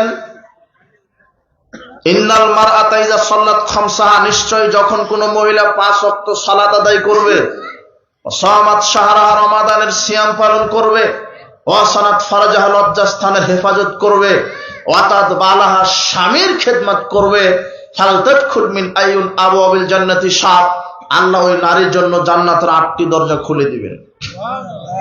৪টি কাজ, নারীদের জান্নাতে যাওয়া খুবই সহজ। স্বামীর খেদমত, ৫ ওয়াক্ত সালাত, রমাদানের সিয়াম, আর লজ্জাস্থানের হেফাজত। কোনোদিন বেপরদায় চলবে না, পর্দায় চলতে হবে। আপনার স্ত্রী বাজারে গেল কেন? আপনার মেয়েটা বেপরদায় স্কুল কলেজে যাবে কেন? ও বেপরদা নারী। আপনার মেয়ে, আপনার স্ত্রী যদি বেপরদায় চলে, আপনি হবেন দায়ুস। আপনার মেয়ে বেপরদায় চলার কারণে জাহান্নামী, আপনার স্ত্রী বেপরদায় চলার কারণে জাহান্নামী, আর আপনিও জাহান্নামী। কেন? আপনি হলেন দায়ুস, কেননা আপনার মেয়ে, আপনার স্ত্রী বেপরদায় চলেছে। আপনার স্ত্রী একাই জাহান্নামে যাবে না, আপনার মেয়েটা বেপরদায় চলার কারণে একাই জাহান্নামে যাবে না, আপনাকে নিয়ে যাবে। কথা কি বুঝেছেন? ৩ শ্রেণীর মানুষের উপরে জান্নাত হারাম। তার এক হচ্ছে যারা এই মাদক সেবন করে, ২ যেই মহিলা পুরুষের বেশ ধারণ করে, ৩ ওই পুরুষ যে দায়ুস, যার পরিবার উলঙ্গ হয়ে ঘুরে, উলঙ্গ হয়ে ঘোরার সুযোগ দেয়, এই পুরুষ, এই ব্যক্তি দায়ুস, এই ব্যক্তির উপরে জান্নাত হারাম। কাজেই উপস্থিত বৈঠকের মুসলিম দিনী ভাই বোন, আপনি সতর্ক হন। যুবক ভাইরা, ছাত্র ভাইরা, আপনারা সতর্ক হন। আল্লাহ সুবহানাহু ওয়া তাআলার বিধান মানার মধ্যেই কল্যাণ। যদি ইসলাম না মানেন তাহলে কল্যাণ হবে না, দুনিয়াতে লাঞ্ছনা, পরকালে কঠিন শাস্তি। বলছিলাম আবু মুসা আল-আশআরী রাদিয়াল্লাহু তাআলা আনহু তিনি বলছেন, রাসূল সাল্লাল্লাহু আলাইহি ওয়াসাল্লাম বলেছেন, কামালা মিনার রিজালে কাসীরুন, পুরুষদের মধ্যে অধিকাংশই পুরুষ পূর্ণ ঈমানদার হতে পেরেছে, লাম ইয়াকমুল মিনান নিসায়ে, তবে মহিলাদের মধ্যে তেমন কেউ পরিপূর্ণ ঈমানদার হতে পারেনি, ইল্লা আসিয়া ও মারিয়াম বিনতে ইমরান, ইমরানের মেয়ে মারিয়াম আর ফেরাউনের স্ত্রী আসিয়া ছাড়া পরিপূর্ণ ঈমানদার হতে কেউ পারেনি। তবে ইন্না ফাজলা আয়েশা আলান নিসায়ে কাফাযলিস সারিদ আলা সারিদ তাম, তবে আয়েশা রাদিয়াল্লাহু তাআলা আনহার মর্যাদা ব্যতিক্রম। সারা পৃথিবীর মধ্যে সব খাদ্যের উপরে সারিদ খাদ্যের মর্যাদা যেমন, সারা পৃথিবীতে যত নারী আছে সব নারীর উপরে আয়েশার মর্যাদা তেমন। আয়েশা রাদিয়াল্লাহু তাআলা শিক্ষিতা নারী, ভদ্র মহিলা। বলছিলাম মা বোনদেরকে বলছি, আপনার আদর্শ হবে আয়েশা রাদিয়াল্লাহু তাআলা আনহার মতো, আপনার আদর্শ হবে ফাতেমা রাদিয়াল্লাহু তাআলা আনহার মতো। আলী রাদিয়াল্লাহু আনহু বলছেন, রাসূল সাল্লাল্লাহু আলাইহি ওয়াসাল্লাম বলেছেন, হাসবুকা মিন নিসাইল আলামিন, সারা পৃথিবীর সব নারীদের জন্য 4টা নারীর আদর্শ গ্রহণ করা যথেষ্ট হবে জান্নাতে যাওয়ার জন্য। সারা পৃথিবীতে যত নারী আছে, মহিলা আছে, হে যুবতী মেয়ে, হে উপস্থিত বৈঠকের মা বোন, আপনাদেরকে বলছি, রাসূল সাল্লাল্লাহু আলাইহি ওয়াসাল্লাম বলছেন, সারা পৃথিবীতে যত নারী আছে সব নারীর জন্য 4টা নারীর আদর্শ ফলো করলে জান্নাত হবে। 1 খাদিজা বিনতে খুয়াইলিদ, খুয়াইলিদের মেয়ে খাদিজা, ফাতেমা বিনতে মুহাম্মদ, মুহাম্মাদের মেয়ে ফাতেমা, আসিয়া বিনতে মুজাহিম, মুজাহিমের মেয়ে আসিয়া, ইমরাতু ফেরাউন অর্থাৎ ফেরাউনের স্ত্রী। 4 মারিয়াম বিনতে ইমরান, ইমরানের মেয়ে মারিয়াম। এই 4টা নারীর আদর্শ যদি কোনো মা বোন গ্রহণ করতে পারে, ধারণ করতে পারে, তাহলে এই নারীর জন্য জান্নাতে যাওয়া যথেষ্ট হয়ে যাবে, জান্নাতে যাওয়া যথেষ্ট। আনাস রাদিয়াল্লাহু আনহু বলছেন, রাসূল সাল্লাল্লাহু আলাইহি ওয়াসাল্লাম বলেছেন, আফজালু নিসায়ে মিন আহলিল জান্নাহ, জান্নাতীদের মধ্যে 4 জন নারী হলেন শ্রেষ্ঠ। 1 মুহাম্মদ সাল্লাল্লাহু আলাইহি ওয়াসাল্লামের মেয়ে ফাতেমা, 2 খুয়াইলিদের মেয়ে খাদিজা, 3 মুজাহিমের মেয়ে আসিয়া, 4 ইমরানের মেয়ে মারিয়াম। এই 4টা নারী জান্নাতের মধ্যে শ্রেষ্ঠ। রাসূল সাল্লাল্লাহু আলাইহি ওয়াসাল্লাম বোঝাতে গিয়ে বললেন, কোন নারী যদি 4টা নারীর আদর্শ ধারণ করে, এই নারীও জান্নাতের মধ্যে শ্রেষ্ঠ হবে, জান্নাতবাসী হবে। বলছিলাম উপস্থিত বৈঠকের মা বোন, আপনি খাদিজা রাদিয়াল্লাহু তাআলা আনহা, আয়েশা রাদিয়াল্লাহু তাআলা আনহা, ফাতেমা রাদিয়াল্লাহু তাআলা আনহা, আসিয়া এবং ইমরানের মেয়ে মারিয়াম আলাইহিস সালাম, এদের মতো হন, এদের মতো চরিত্রশীলা হন, এদের মতো লজ্জাস্থানের হেফাজতকারী হন, এদের মতো তাকওয়াশীল হন, এদের মতো ইবাদত গুজারি বান্দি হন। আল্লাহ আপনাদেরকে কবুল করুন। এরা কোনোদিন বেপরদায় চলেনি, নিজের লজ্জাস্থান তাদের স্বামী ছাড়া কাউকে উপভোগ করতে দেয়নি, এরা কোনোদিন গীবাত করেনি, এরা কোনোদিন স্বামীর সাথে ঝগড়ায় লিপ্ত হয়নি। এরা ছিলেন আদর্শ নারী। আপনাকেও আদর্শ নারী হতে হবে। বলছিলাম আবু সাঈদ খুদরি রাদিয়াল্লাহু তাআলা আনহু বলছেন, খারাজা রাসূলুল্লাহ সাল্লাল্লাহু আলাইহি ওয়াসাল্লাম ইয়াউমাল আযহা ইলাল আযহা ওয়া ফিতরিন। রাসূল সাল্লাল্লাহু আলাইহি ওয়াসাল্লাম একদা ঈদুল আযহা অথবা ঈদুল ফিতরের সালাতের জন্য ইলাল মুসাল্লা, ঈদগাহ মাঠে গেলেন। ফামারা আলান নিসায়ে, যাওয়ার পরে মহিলাদের পাশ দিয়ে যাওয়ার সময়তে বললেন, ইয়া মাশারান নিসায়ে তাসাদ্দাকনা, হে মহিলা সম্প্রদায়, তোমরা বেশি বেশি দান সাদাকা করো। ফাইন্নী উরিতুকুন্না আকসারা আহলিন নার, কেননা আমি মহিলাদেরকে বেশি বেশি জাহান্নামে দেখছি। কুলনা ওয়া বিমা ইয়া রাসূলুল্লাহ, সাহাবীগণ জিজ্ঞাসা করলেন, আল্লাহর নবী, এই মহিলারা কেন বেশি বেশি জাহান্নামী? তখন তিনি বলছেন, তুকসিরনাল লানা, মহিলারা বেশি বেশি মানুষকে অভিশাপ দেয়, লানত করে। কিছু হলেই, ছোটখাটো কিছু পরিবারে, সংসারে বা প্রতিবেশীর সাথে ঝগড়া লাগলেই দেখবেন মহিলারা একজন আরেকজনকে বেশি বেশি লানত করে, অভিশাপ দেয়। যেই মহিলারা বেশি বেশি অভিশাপ করে, গালি দেয়, গীবাত করে, অশ্লীল বাক্য, কটু বাক্য নিক্ষেপ করে, প্রতিবেশীর সাথে ঝগড়া করে, আর ঝগড়া লাগলে যারা অভিশাপ দেয়, এই মহিলারা বেশি বেশি জাহান্নামে যাবে। তাকফুরনাল আশির, দ্বিতীয়তে রাসূল সাল্লাল্লাহু আলাইহি ওয়াসাল্লাম বললেন, যে মহিলা স্বামীর অবাধ্যতা দেখায়, স্বামীর শুকরিয়া আদায় করে না, স্বামীর শুকরিয়া আদায় করে না, এই মহিলা জাহান্নামে যাবে। স্বামীর শুকরিয়া মানে স্বামী খুব কষ্ট করে টাকা ইনকাম করে, বৈধ পথে টাকা ইনকাম করে, কম দামের শাড়ি কিনে দিয়েছে, মোটা শাড়ি কিনে দিয়েছে, শাড়িটা মুখের উপরে নিক্ষেপ করে বলছে, শাড়ি আমার পছন্দ হয়নি, তোমার কোনো পছন্দই নেই। প্রতিবেশীর অমুক ভাবি দামি শাড়ি কিনে এনেছে, তার স্বামী তাকে শাড়ি কিনেছে দামি, তুমি আমাকে দামি শাড়ি দিতে পারো না, তোমার সাথে 20 বছর সংসার করে আমি কিছুই পেলাম না। একটা কথা বলে দিলাম, তোমার কাছে 20 বছর সংসার করে আমি কিছুই পেলাম না, আমি শান্তি পেলাম না। শুধু তুলনা দেয়, প্রতিবেশীর অমুক ভাই তার স্ত্রীকে এই কিনে দিয়েছে, ওই কিনে দিয়েছে, ফ্রিজ আছে, কত কি আছে, ফ্যান আছে, ফ্রিজ আছে, আপনার কত সুন্দর রং বাড়ি করে দিয়েছে, ফ্ল্যাট, তুমি কি করো? এক শ্রেণীর এই বদ শ্রেণীর মহিলা আছে, যারা স্বামীকে খোঁচাতে খোঁচাতে স্বামীকে হারাম টাকা ইনকাম করার জন্য এরা প্রচারিত করে। শেষ পর্যন্ত এই বেচারা বিপদে পড়ে সুদ খায়, ঘুষ খায়, চুরি করে, মানুষ হত্যা করে টাকা ইনকাম করার চেষ্টা করে, যে কোনো মূল্যে স্ত্রীকে খুশি করতে হবে। অথচ এমন স্ত্রী হতে হবে আদর্শ স্ত্রী, অল্পে তুষ্ট থাকবেন। স্বামী ভ্যান চালায়, স্বামী ছোট্ট একটা চাকরি করে, যেইভাবে আপনাকে খাওয়ায়, পড়ায়, চিকিৎসার ব্যবস্থা করায়, অতটুকুনেই সন্তুষ্ট থাকেন, তারা আল্লাহ খুশি হবেন। বলছিলাম হারাম খাবেন না, হারামে কিন্তু বরকত নেই। হালাল খাবেন, আপনার কম বেতন হোক, আপনার কম বেতন হোক, আপনি হালাল খাবেন, কোনোদিন ঘুষ খেতে যাবেন না। এদেশের মাটিতে কুকুর আছে, কুকুর একটা প্রাণী, ও কয়টা করে বাচ্চা দেয়?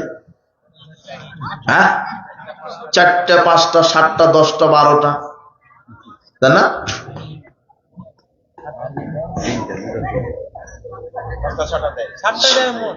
7টা, 8টা, 10টাও দেয়। আর মনে করেন যে একবারে বাচ্চা দিল 7টায়, তোমার কথা দিলাম 7টা, তাহলে 7টা করে বাচ্চা যদি দেয় বছরে, এই যে যত কুকুর, এই 7টা করে বাচ্চা যদি বেঁচে থাকতো, কুকুরের অত্যাচার আপনি এখানে বসবাস করতে পারতেন না। কথা বুঝেননি? যেমনি জন্মের হওয়া হয়, জন্মের মরা মরে। আর গাভী বাচ্চা দেয় কয়টা করে বছরে? হ্যাঁ, একটা। তাও অনেক গাভী 2 বছর পর পর, 3 বছর পর পর, তাই না? এরপরেও গাভীর ভিতরে একটা আল্লাহ বরকত দিয়েছেন এমন, আবার একটা তো দেয়, আবার প্রতি বছরে মুসলমানরা কুরবানিও করে, জন্মের কুরবানি, তাই না? বুঝেননি? এত খায় গরু, তারপরও গরু শেষ হয় না। আপনার এই প্রত্যেকটা বাড়িতেই মনে হয় দেখে আসলাম গরু আর গরু, তাই না? গরুতে বরকত আল্লাহ দিয়েছেন কেন? গরু কি হালাল। আর কুকুরে বরকত নাই কেন? কুকুর হারাম। কথা বুঝতে পেরেছেন? আপনি যদি মাসে 1 লক্ষ টাকা ইনকাম করেন, হারাম ইনকাম, দেখবেন বরকত থাকবে না। একদিন স্ত্রীর পেট ব্যথা, একদিন স্ত্রীর অসুখ, একদিন ছেলের ওই, একদিন মেয়ের ওই, মেয়েতে সমস্যা, স্ত্রীর সমস্যা, করতে করতে 1 লক্ষ বেতন পান, মাস শেষে দেখবেন 1.5 লক্ষ টাকা ঋণ। কথা বুঝেননি? আর যদি আপনি হারাম ইনকাম করেন, অনেকে বলে যে ইমামেরা চলে কি করে, মাসে 10,000 টাকা বেতন নেয়। 10,000 কি এদিকে ইমামে কয় হাজার টাকা বেতন দেন? 5,000, 10-12,000 মাসে, তাই না? কিন্তু মসজিদ কমিটিতে সেক্রেটারি আছে, ওর ছেলে মাসে বেতন পায় 80,000 টাকা। কথা বুঝেননি? কথা বুঝেছেন? মসজিদ কমিটির সেক্রেটারি, তাও ঠিক মতো সালাতি আদায় করে না। আবার অনেক মসজিদের সভাপতি, সেক্রেটারি, এরা সেক্রেটারিও আছে, সভাপতিও করে, আবার ঘুষও খায়, আবার সুদের ব্যবসাও করে, আবার আছে বেনামাজি। ওর বিরুদ্ধে কথা বলা যাবে না, তাহলে চাকরি থেকে আপনাকে বরখাস্ত করে দিবে। ও আপনাকে বেতন দিচ্ছে 10,000 টাকা মাসে। আবার অনেকে ওর ফতুয়া দেয় যে আলেমদের তো টাকা লাগবে না, ইমামতি করে আবার কিসের টাকা লাগবে? মানে ইমামদেরকে আল্লাহ আকাশ থেকে খাবার দেন, ওর টাকা লাগবে, তাই না? শুধু ওর টাকা লাগে, ইমামদের টাকা লাগে না, তাই না? অথচ ইমামদেরকে সম্মান করবেন, তার থাকা খাওয়ার ব্যবস্থা রাষ্ট্রের করতে হবে। রাষ্ট্র যদি ইসলাম কায়েম না থাকে, সমাজের যারা নেতা আছে তারা ইমামের দায়িত্ব নেবেন। এটা রাসূল সাল্লাল্লাহু আলাইহি ওয়াসাল্লাম বিধান। রাসূল সাল্লাল্লাহু আলাইহি ওয়াসাল্লাম কোন ব্যক্তিকে যখন কোনো দায়িত্ব দিতেন, তার রিজিকের ব্যবস্থা করে দিতেন। কথা বুঝেছেন? তো ইমামদের বেতন অল্প বেতন, কিন্তু বেতনটা হলো হালাল। বেতনটা কি? আল্লাহ এদেরকে অল্পতেই তুষ্ট রেখেছে, এরাই সুখী। আপনি হারামে যদি ইনকাম করেন, তাহলে ও টাকা থাকবে না, ধ্বংস হয়ে যাবে। বলছিলাম উপস্থিত বৈঠকের মুসলিম দিনী ভাই বোন, হালাল ইনকাম করবেন, হালাল ইনকাম করবেন। টাকা অল্প হোক, কোটি টাকা ইনকাম করা সফলতা নয়, হালাল ইনকাম করা সফলতা। কথা কি বুঝেছেন? লা ইয়াদখুলুল জান্নাতা জাসাদুন গুযিয়া বিল হারাম।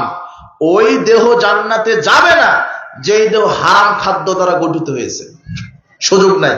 এই জন্য সাবধান। উপস্থিত বৈঠকের মুসলিম দিনী ভাই বোন, মা বোনদেরকে বলছি, নারীদের জন্য এটা শেষ হাদিস। রাসূল সাল্লাল্লাহু আলাইহি ওয়াসাল্লাম ঈদের মাঠে গিয়ে নারীদেরকে বললেন, শোনো, আমি তোমাদেরকে বেশি বেশি জাহান্নামে দেখছি। কেন? তোমরা স্বামীর নাফরমানি করো, স্বামীর শুকরিয়া আদায় করো না। স্বামীর নাফরমানি করো, স্বামীর শুকরিয়া আদায় করো না, আর বেশি বেশি বেপরদায় চলো, আর বেশি বেশি মানুষকে লানত করো। এই 3টা পাপের কারণে তোমরা বেশি বেশি জাহান্নামী। বলছিলাম মা বোনদেরকে, স্বামীর শুকরিয়া আদায় করবেন, স্বামীর খেদমত করবেন, স্বামীর অবাধ্যতা করবেন না। যে বাচ্চারা কি এখন যাবে নাকি? হ্যাঁ, এই যে যুবকেরা এই যে প্রোগ্রামটা করেছে, যুবকদের খরচ হয়েছে, এটা এমনি এমনি হয় না। আপনারা সার্বিকভাবে যথাসাধ্য চেষ্টা করবেন দান করার। আল্লাহ আপনাদেরকে কবুল করুন, আল্লাহুম্মা আমিন। কথা বুঝেছেন? 2 টাকা 5 টাকা ছাড়বেন না, যত যার সামর্থ্য আছে বড় নোটটা এখানে ফেলবেন। কথা বুঝেছেন? আল্লাহ আপনার দানকে কবুল করুন। আল্লাহ আজকের এই মাহফিলে যারা দোয়া করি, যারা 1 টাকা দিবে, আল্লাহ তুমি তাদেরকে 1 কোটি টাকার বরকত দান করো।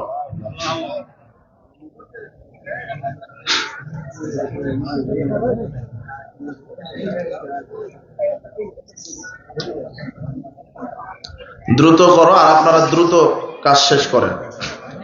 তাহলে মহিলারা আর আপনারা সার্বিকভাবে যুবকদেরকে সহযোগিতা করবেন। মনসুর মোহরি না, তার আব্বা, তার পিতা মারা গেছেন, তার পিতার জন্য দান করেছেন। আল্লাহ মাগফিরলাহু ওয়ারহামহু, তার পিতাকে আল্লাহ ক্ষমা করুন, তার পিতার উপরে রহম করুন, দানকে আল্লাহ কবুল করুন। বারাকাল্লাহু ফি আহলিকা ওয়া মালিক। দ্রুত করেন। নারীদের এই একটা হাদিস বলে আমি আর আধা ঘন্টার মতো সালাতের পদ্ধতিটা আপনাদেরকে শিখিয়ে আমরা আজকে বিদায় নেব ইনশাআল্লাহ।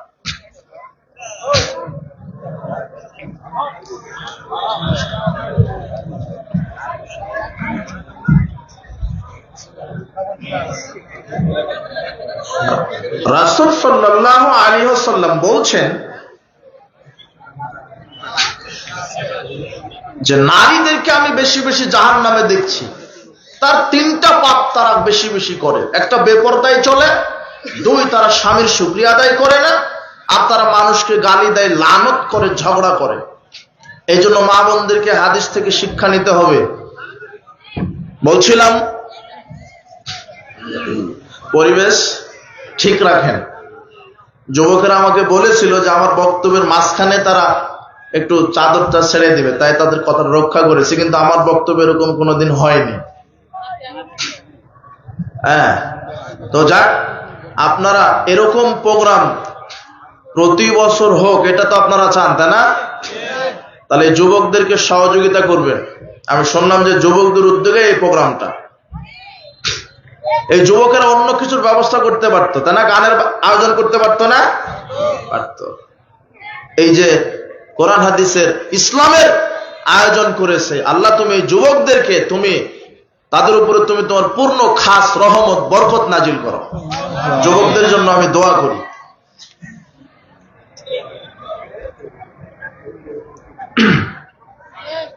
আচ্ছা, হয়েছে না? এরপরও শেষে যারা চাদরে দিতে পারেননি, আমার কাছে এসে দিয়ে যাবেন টাকা। টাকা এই যে এই প্যান্ডেল, মাইকিং, লাইটিং এগুলি করতে কি টাকা লাগেনি? টাকা লাগছে। আপনারা সার্বিকভাবে সহযোগিতা করবেন, দ্বীনের জন্য সহযোগিতা করবেন। আর সবচেয়ে ক্ষমতাশীল ইবাদত হচ্ছে দান। পৃথিবীতে কয়েকটা আমল আছে যে আমলগুলি করলে আল্লাহ কাবিরা গুনাহ ক্ষমা করে দেন। কাবিরা গুনাহ ক্ষমা হতে তওবা লাগে। কাবিরা গুনাহ ক্ষমা হতে কি লাগে? তওবা। কিন্তু কিছু কিছু আমল আছে যে তওবা ছাড়াই আল্লাহ বড় বড় পাপ ক্ষমা করে দেন। তার একটা হচ্ছে এই দান। দান যদি কেউ করে, আল্লাহ বড় থেকে বড় পাপ ক্ষমা করে দিয়ে থাকেন। কাজেই আল্লাহ রাস্তায় বেশি বেশি দান করবেন। ইসলামী জালসায় যুবকদেরকে সহযোগিতা করবেন সার্বিকভাবে। মসজিদ, মাদ্রাসা, এতিমখানা, ফি সাবিলিল্লাহ, আল্লাহ রাস্তায়। আল্লাহ বলেই দিয়েছেন, আনফিকু ফি সাবিলিল্লাহ, তোমরা আল্লাহর পথে দান করো। দান মানুষের পাপকে ওইভাবে মিটিয়ে দেয় যেমন পানি আগুনকে নিভিয়ে দেয়। ইন্না সাদাকা লা তুতফিউল খাতিয়া কামা ইতফিউল মাউন নার। রাসূল বলছেন, দান মানুষের পাপকে মিটিয়ে দেয় যেমন পানি আগুনকে নিভিয়ে দেয়। কাজেই আপনি দান করবেন বেশি বেশি। আর কৃপণতা করবেন না, কৃপণতার পরিণাম জাহান্নাম। আর দান করলে আল্লাহ বরকত দিবেন। অথচ শয়তান চালু করেছে, দান সাদকা উঠিয়ে দিয়েছে, সুদ চালু করেছে। বাহ্যিক ভাবে মনে হবে যে সুদ বৃদ্ধি করে টাকা। আপনি 100 টাকা একজনকে দিলেন সুদের উপরে, 1 মাস পরে 110 টাকা হলো, তাহলে সুদ খেলে মনে হয় টাকা বাড়ে, এটাই তো মনে হচ্ছে। আর আপনি 100 টাকা থেকে 10 টাকা দান করলেন, 90 টাকা থাকলো, তাহলে দান করলে কমে আর সুদ খেলে বৃদ্ধি হয়, তাই না? এটাই মনে হচ্ছে তো, কিন্তু না, আল্লাহর হিসাব অন্য। ইয়ামহাকুল্লাহু রিবা ইউরবিস সাদাকাত। আল্লাহ বলছেন, আমি সুদকে সংকুচিত করেছি আর দানকে বর্ধিত করেছি। যারা আল্লাহর রাস্তায় দান করবে, আমি তাদের রুজি বৃদ্ধি করে দিব, তাদের জীবিকাতে বারাকা দান করব। আর যারা সুদ খাবে, আমি তাদের অর্থনীতিকে ধ্বংস করে দিব। সুদের পরিণামই ধ্বংস। সুদের পরিণাম কি? ধ্বংস। সুদ হারাম, রাষ্ট্রীয়ভাবে কায়েম রাখা হয়েছে। আল্লাহ তুমি এই নেতাদেরকে বোঝার তৌফিক দান করো। অর্থনীতি, সমাজনীতি, রাজনীতি সবকিছুই কোরআন এবং সুন্নাহ ভিত্তিক হতে হবে। আল্লাহ তুমি আমাদেরকে সেই বোঝার তৌফিক দান করো। বলছিলাম, উপস্থিত বৈঠকের মুসলিম দিনী ভাই বোন, সংক্ষিপ্ত সময়ে সালাতের পদ্ধতি, সালাত আমাদের অধিকাংশ মানুষের সালাত হয় না। আবার মনে হয় খুব অতিরিক্ত কথা হচ্ছে, বেশি বেশি মা বোনদের প্রতি আপনারা একটু কন্ট্রোল করেন। আর যারা দাঁড়িয়ে আছেন, যদি ব্যস্ততা থাকে, ব্যস্ততা থাকতে পারে, চলে যান, কিন্তু এই আশেপাশে থেকে কথা বা বিশৃঙ্খলা করবেন না। ব্যস্ততা থাকতেই পারে, স্থান ত্যাগ করেন, কিন্তু দাঁড়িয়ে থেকে কথা বলে পরিবেশ নষ্ট করবেন না। যেসব মা বোনের প্রয়োজন উঠে বাড়িতে চলে যান, কিন্তু হইচই করবেন না, কথা বলবেন না, পরিবেশ নষ্ট করবেন না। বলছিলাম, আল্লাহ সুবহানাহু ওয়া তাআলা আমাদেরকে ইবাদত করার জন্য সৃষ্টি করেছেন, আর ইবাদতের মধ্যে শ্রেষ্ঠ ইবাদত হচ্ছে সালাত। আনাস রাদিয়াল্লাহু আনহু বলছেন, রাসূল সাল্লাল্লাহু আলাইহি ওয়াসাল্লাম বলেছেন, আউয়ালু মা ইউহাসাবু বিল আবদি ইয়াওমাল কিয়ামাতিস সালাত। বিচারের মাঠে প্রথম জিজ্ঞাসা হবে সালাতের। ফাইন সালাহাত সালাহালাহু সায়রা আমালিহি। যদি সালাত ঠিক থাকে মানুষের, আল্লাহ সব আমল কবুল করবেন। ওয়াইন ফাসাদাত ফাসাদাত সায়রা আমালিহি। যদি সালাতটা ঠিক না থাকে, তাহলে আল্লাহ কোনো আমল করবেন না। হাদিস কি বুঝলেন? বিচারের মাঠে প্রথম জিজ্ঞাসা করবেন কি ব্যাপারে? সালাত।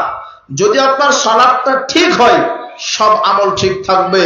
যদি সালাতটা আদায় করছেন কিন্তু ঠিক হচ্ছে না, তাহলে আমল আল্লাহ আপনার কবুল করবেন না, কোনো আমল কবুল হবে না। আবু হুরায়রা রাদিয়াল্লাহু আনহু বলছেন, রাসূল সাল্লাল্লাহু আলাইহি সাল্লাম বলেছেন, আস-সালাতু সালাসাতু। সালাতের নেকি তিন ভাগে বিভক্ত। আসলাসু তুহুরুস সুলুসুন। সালাতের এক অংশ হচ্ছে পবিত্রতা, ওযু। আর রুকু সুলুসুন, এক অংশ হচ্ছে রুকু। আর সুজুদ সুলুসুন, আর এক অংশ হচ্ছে সিজদা। পবিত্রতা ঠিক থাকতে হবে, রুকু এবং সিজদা ঠিক থাকতে হবে। এইভাবে যদি রুকু সিজদা ঠিক করে যদি সালাত আদায় করেন, তাহলে আপনার সালাত আল্লাহ কবুল করবেন। ফামান আদাহা বিহাক্কিহা কুবিলাত মিনহু ওয়া কুবিলা মিনাশ শারঈ আমালিহি। রাসূল সাল্লাল্লাহু আলাইহি ওয়াসাল্লাম বলছেন, যে ব্যক্তি রুকু সিজদা ঠিক করে সালাত আদায় করবে, আমি আল্লাহ তার সালাত কবুল করব। আর যার রুকু সিজদা ঠিক হবে না, তার সালাত আমি কবুল করব না, তার কোনো আমল কবুল হবে না। তার মানে বোঝা যাচ্ছে, সালাত শুধু আদায় করলেই হবে না, রাসূল সাল্লাল্লাহু আলাইহি ওয়াসাল্লামের তরিকায় রুকু সিজদা ঠিক রেখে সালাত আদায় করতে হবে। বলছিলাম, আপনাকে একটা হাদিস শোনাই সালাতের ব্যাপারে। আপনি 20 বছর, 30 বছর, 40 বছর ধরে সালাত আদায় করছেন, কিন্তু কোনোদিন কি ভেবেছেন যে আমার সালাতটা রাসূল সাল্লাল্লাহু আলাইহি ওয়াসাল্লামের তরিকায় হচ্ছে কিনা? হুযায়ফা রাদিয়াল্লাহু আনহু মসজিদে এক ব্যক্তিকে সালাত আদায় করতে দেখে লোকটাকে জিজ্ঞাসা করলেন, কাম তুসাল্লি হাজিস সালাত, তুমি কতদিন থেকে এইভাবে সালাত আদায় করছো? তখন লোকটি বলছে, মুনযু আরবাইনা আমান, 40 বছর ধরে আমি এইভাবে সালাত আদায় করছি। কত বছর ধরে? 40। মা সাল্লাইতা মুনযু আরবাইনা সানা, না, তুমি 40 বছর ধরে সালাত আদায় করনি। লাউ মিত্তা ওয়া আনতা তুসাল্লি হাজিস সালাত, তুমি এইভাবে সালাত আদায় করতে করতে যদি মারাও যাও, লা মিত্তা আলা গায়রি ফিতরাতি মুহাম্মদ সাল্লাল্লাহু আলাইহি ওয়াসাল্লাম, রাসূল সাল্লাল্লাহু আলাইহি ওয়াসাল্লামের ফিতরাতের বাইরে তুমি মৃত্যুবরণ করবে। রাসূল সাল্লাল্লাহু আলাইহি ওয়াসাল্লাম যেই সালাত আদায় করতে বলেছেন, ওই সালাতের বাইরে তুমি মৃত্যুবরণ করবে। 40 বছর থেকে লোকটা সালাত আদায় করে, তবুও তার সালাত হচ্ছে না, রাসূলের তরিকায় না হওয়ার কারণে। আপনি কত বছর ধরে সালাত আদায় করছেন? এই সালাতটা যদি রাসূলের মতো না হয়, তাহলে আপনার সালাত আল্লাহ কবুল করবেন না। এটা তো সাহাবীর ঘটনা আপনাকে শোনালাম। সহিহ নাসাইর 1312 নম্বর হাদিস এটা। সহিহ বুখারীতে রাসূল সাল্লাল্লাহু আলাইহি ওয়াসাল্লাম নিজে এক ব্যক্তিকে আটকিয়ে রেখে সালাত শিখিয়ে দিলেন। আবু হুরায়রা রাদিয়াল্লাহু আনহু বলছেন, আন্না রাসূলুল্লাহ সাল্লাল্লাহু আলাইহি ওয়াসাল্লাম দাখালাল মাসজিদা, রাসূল সাল্লাল্লাহু আলাইহি ওয়াসাল্লাম একদা মসজিদে প্রবেশ করলেন। মসজিদে প্রবেশ করার পরে ফাদাখালা রাজুলুন ফাসাল্লাম আলা নবী সাল্লাল্লাহু আলাইহি ওয়াসাল্লাম, আর একজন ব্যক্তিও মসজিদে প্রবেশ করলেন, করে সালাত আদায় করলেন। সালাত শেষে রাসূল সাল্লাল্লাহু আলাইহি ওয়াসাল্লামকে সালাম দিয়ে বের হয়ে যাচ্ছিলেন। ফারাদ্দা, রাসূল সাল্লাল্লাহু আলাইহি ওয়াসাল্লাম সালামের জবাব নিলেন, নেওয়ার পরে বলছেন, এই ইরজি, তুমি আসো, ফিরে আসো। ফাসাল্লি ফাইন্নাকা লাম তুসাল্লি, তুমি সালাত আদায় করো, কেননা তুমি সালাত আদায় করনি, তুমি সালাত আদায় করো, তুমি সালাত আদায় করনি। লোকটা ফিরে আসলেন, সালাত আবার আদায় করলেন। আবার রাসূল সাল্লাল্লাহু আলাইহি ওয়াসাল্লামকে সালাম দিয়ে বের হতে যাচ্ছিলেন। আবার রাসূল বলছেন, তুমি ফিরে আসো, তুমি সালাত আদায় করো, তুমি সালাত আদায় করনি। এবারে 3 বার এই ঘটনা ঘটলো, 3 বার। লোকটি 3 বার নগদ সালাত আদায় করলেন। এরপরে রাসূল সাল্লাল্লাহু আলাইহি ওয়াসাল্লাম বললেন, তুমি সালাত আদায় করনি। ঘটনা কি? 3 বার যে সালাত আদায় করলেন, এটা রাসূল সাল্লাল্লাহু আলাইহি ওয়াসাল্লামের মতো হয়নি। কথা বুঝেননি? এই জন্য তিনি বললেন, তুমি আবার সালাত আদায় করো। লোকটা বলছে, আমি এর চাইতে তো ভালো সালাত আদায় করতে জানি না। ফাআল্লিমনি, আমাকে আপনি শিখিয়ে দেন, আমাকে আপনি সালাত শিখিয়ে দেন। তখন রাসূল সাল্লাল্লাহু আলাইহি ওয়াসাল্লাম বলছেন, হ্যাঁ ঠিক আছে, ইযা কুমতা ইলা সালাত, তুমি যখন সালাতে দাঁড়াবে, ফাকাব্বির, তাকবীরে তাহরিমা দিবে, এরপরে সূরা ফাতিহা পাঠ করবে। এর উপরের হাদিসে আসছে, লা সালাতা লিমান লাম ইয়াকরা বিফাতিহাতিল কিতাব, ওই ব্যক্তির সালাত হয় না যে ব্যক্তি সালাতে সূরা ফাতিহা পাঠ করে না। আপনি যদি সালাত আদায় করেন আর যদি সূরা ফাতিহা না পাঠ করেন, তাহলে আপনার সালাত হবে না।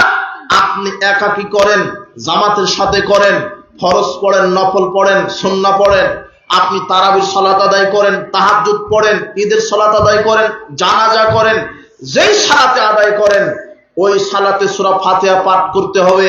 সূরা ফাতিহা পাঠ করা ফরজ। যদি কেউ সূরা ফাতিহা পাঠ না করে, তার সালাত হবে না।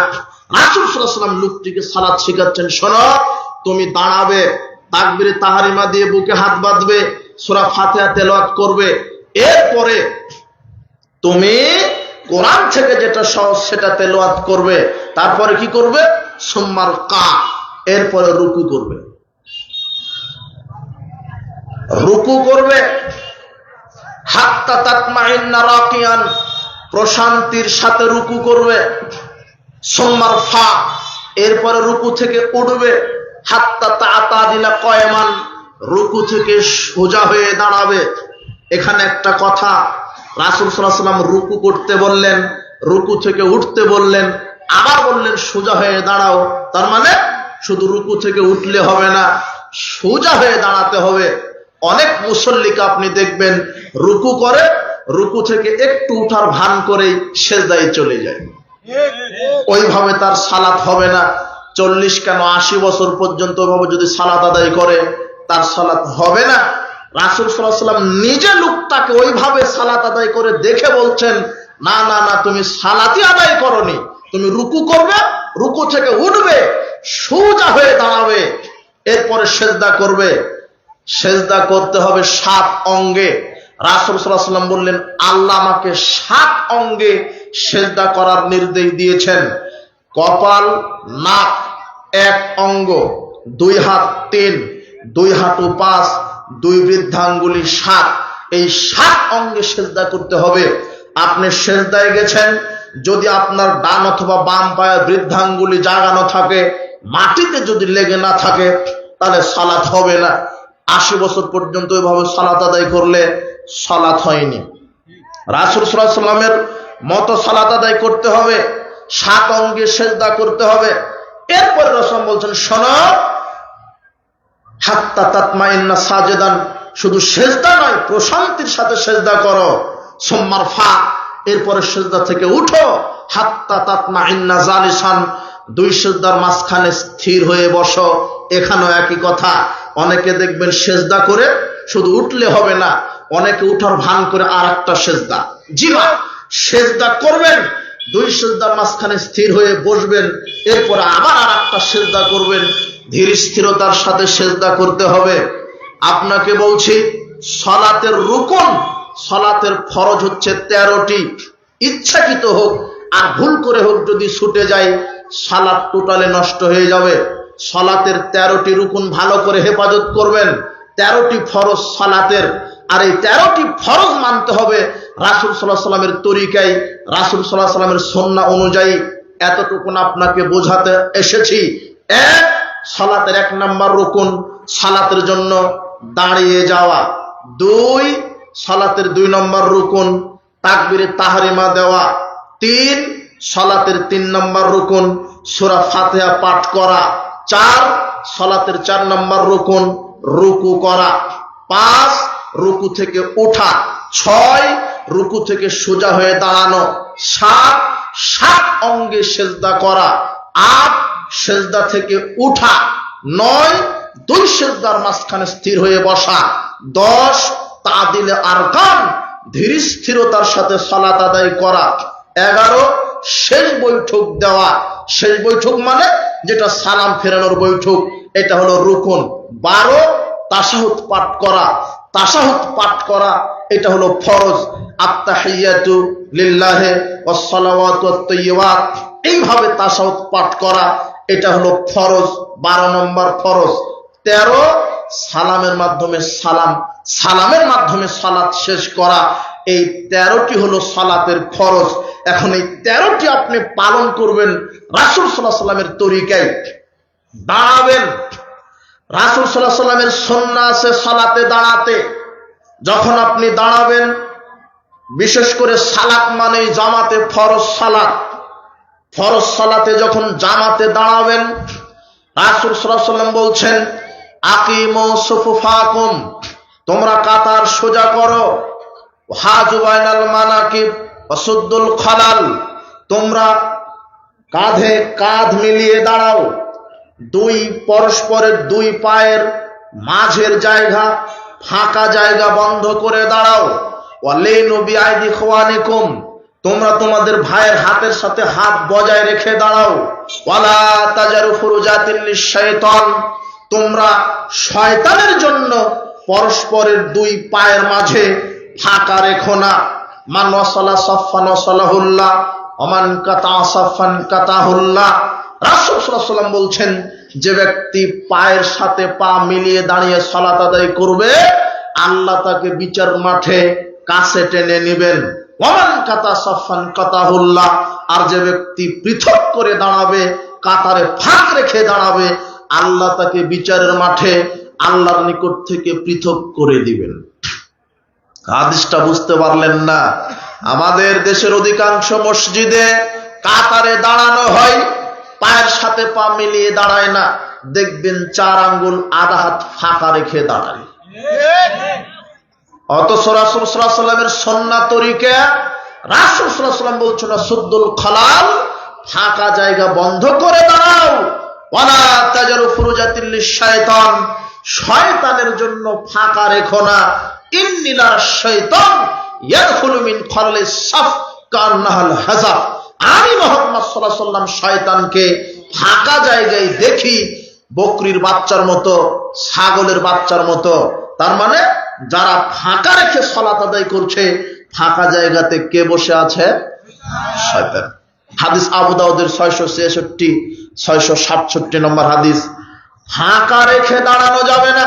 পায়ের সাথে পা, টাকনুর সাথে টাকনু মিলিয়ে কাতার সোজা করে সালাতে দাঁড়াতে হবে। এটা রাসূল সাল্লাল্লাহু আলাইহি ওয়াসাল্লামের নির্দেশ। কিন্তু এক শ্রেণীর অন্ধ মাওলানা, এক শ্রেণীর খোঁড়া কানা যুক্তিবাদী, এরা যুক্তি দিয়ে বলছে, এরা অন্ধ একটা যুক্তি দিয়ে বলছে, না, পায়ের সাথে পা মিলিয়ে দাঁড়ানো যাবে না। কেন? পায়ের সাথে পা মিলিয়ে দাঁড়ালে একজন আরেকজনের মানহানি করে, মান সম্মান নষ্ট করে। কোথায় ছেলে আর কোথায় বাপ একসাথে দাঁড়িয়েছে, যদি ছেলের পাটা বাপের পায়ের সাথে লেগে যায়, তাহলে বাপকে অপমান করা হবে। কোথায় মুচি আর কোথায় মন্ত্রী এক কাতারে দাঁড়িয়েছে, মুচির পাটা যদি মন্ত্রীর পায়ের সাথে লেগে যায়, তাহলে মন্ত্রীকে অপমান করা হবে। জি না, সালাতে বাপ ছেলের পরিচয় নেই, মুচি মন্ত্রীর পরিচয় নেই। সালাতে মুচি থাক আর মন্ত্রী থাক, আর বাপ থাকার ছেলে থাক, মন্ত্রী থাকার মুচি থাক, সবাই আল্লাহর বান্দা। ওই সময় তো সালাতে সবাই কার গোলাম? আল্লাহ। ও মুচিও আল্লাহর গোলাম, মন্ত্রীও আল্লাহর গোলাম। ওখানে এখন বিধান চলবে শুধু আল্লাহ এবং তার রাসূলের, কোনো মুফতির নয়, কোনো কানা টেরা অন্ধ মুফতির সেখানে কোনো ফতোয়া চলবে না।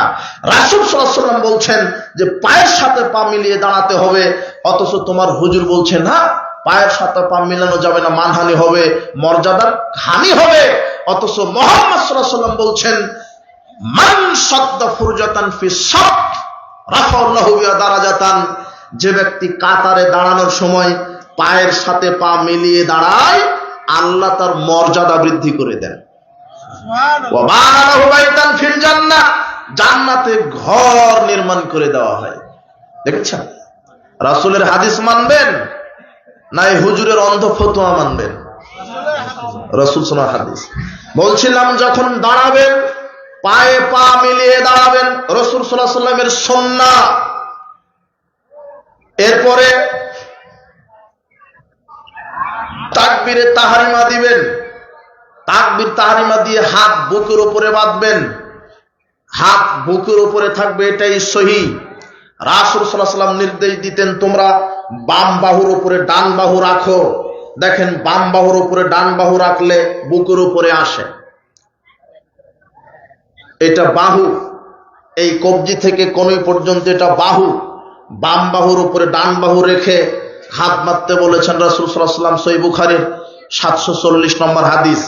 বাম বাহুর উপরে ডান বাহু, তাকবীর তাহরিমা দিয়ে হাত বাঁধবেন। আজকে এদেশে একটা মিথ্যা কথা চালু আছে যে পুরুষ হাত বাঁধবে নাভির নিচে আর মহিলা হাত বাঁধবে বুকের ওপরে। এটা হলো মিথ্যা কথা। শোনো এই যুবক, শোনো, তোমার ভাইরাস বক্তা বক্তব্য দিতে গিয়ে চ্যালেঞ্জ করছে যে পৃথিবীতে মায়ের সন্তানের জন্ম হয়নি, তার সালাতকে জাল প্রমাণ করবে। তোমার বক্তাই কথা বলছে, কিন্তু তোমার মাওলানা সাহেব যেই পদ্ধতিতে সালাত আদায় করে ওটা রাসূল সাল্লাল্লাহু আলাইহি ওয়াসাল্লামের সালাত নয়। তোমার মাওলানা সাহেবকে বলে দিও যে মাওলানা সাহেব, আপনার এই চাঁপাই নবাবগঞ্জের যত বড় বড় মাওলানা আছে, আপনার মাঝহাবি হোক আর যেই হোক, সব মাওলানাকে একত্রিত করে বলবেন, মাওলানা সাহেব আমরা ছোট থেকেই শুনে আসছি যে পুরুষ নাভির নিচে হাত বেঁধে সালাত আদায় করবে আর মহিলা বুকের ওপরে বেঁধে সালাত আদায় করবে, এটা কোন হাদিসের কিতাবে আছে? কি বলতে পারবেন না? বোঝেননি কথা? পৃথিবীতে হাদিসের কিতাবে কোন হাদিসে আছে? সহিহ নয়, জয়ীফও নয়, একটা জাল হাদিস দেখতে চাইবে। কথা বুঝেননি মনে হয়? সহিহ জয়ীফ লাগবে না, কি হাদিস চাইবেন? জাল হাদিস। যে হাদিসের কিতাবে আরবিতে কোথায় হাদিস লেখা আছে যে নাভির নিচে পুরুষ আর বুকের উপরে মহিলা, এই হাদিসটা আছে কোথায়? সহিহও নাই, জয়ীফও নাই, একটা জাল হাদিসও নাই, অথচ গাঁজাখুরি আমল সমাজে চালু আছে এখন।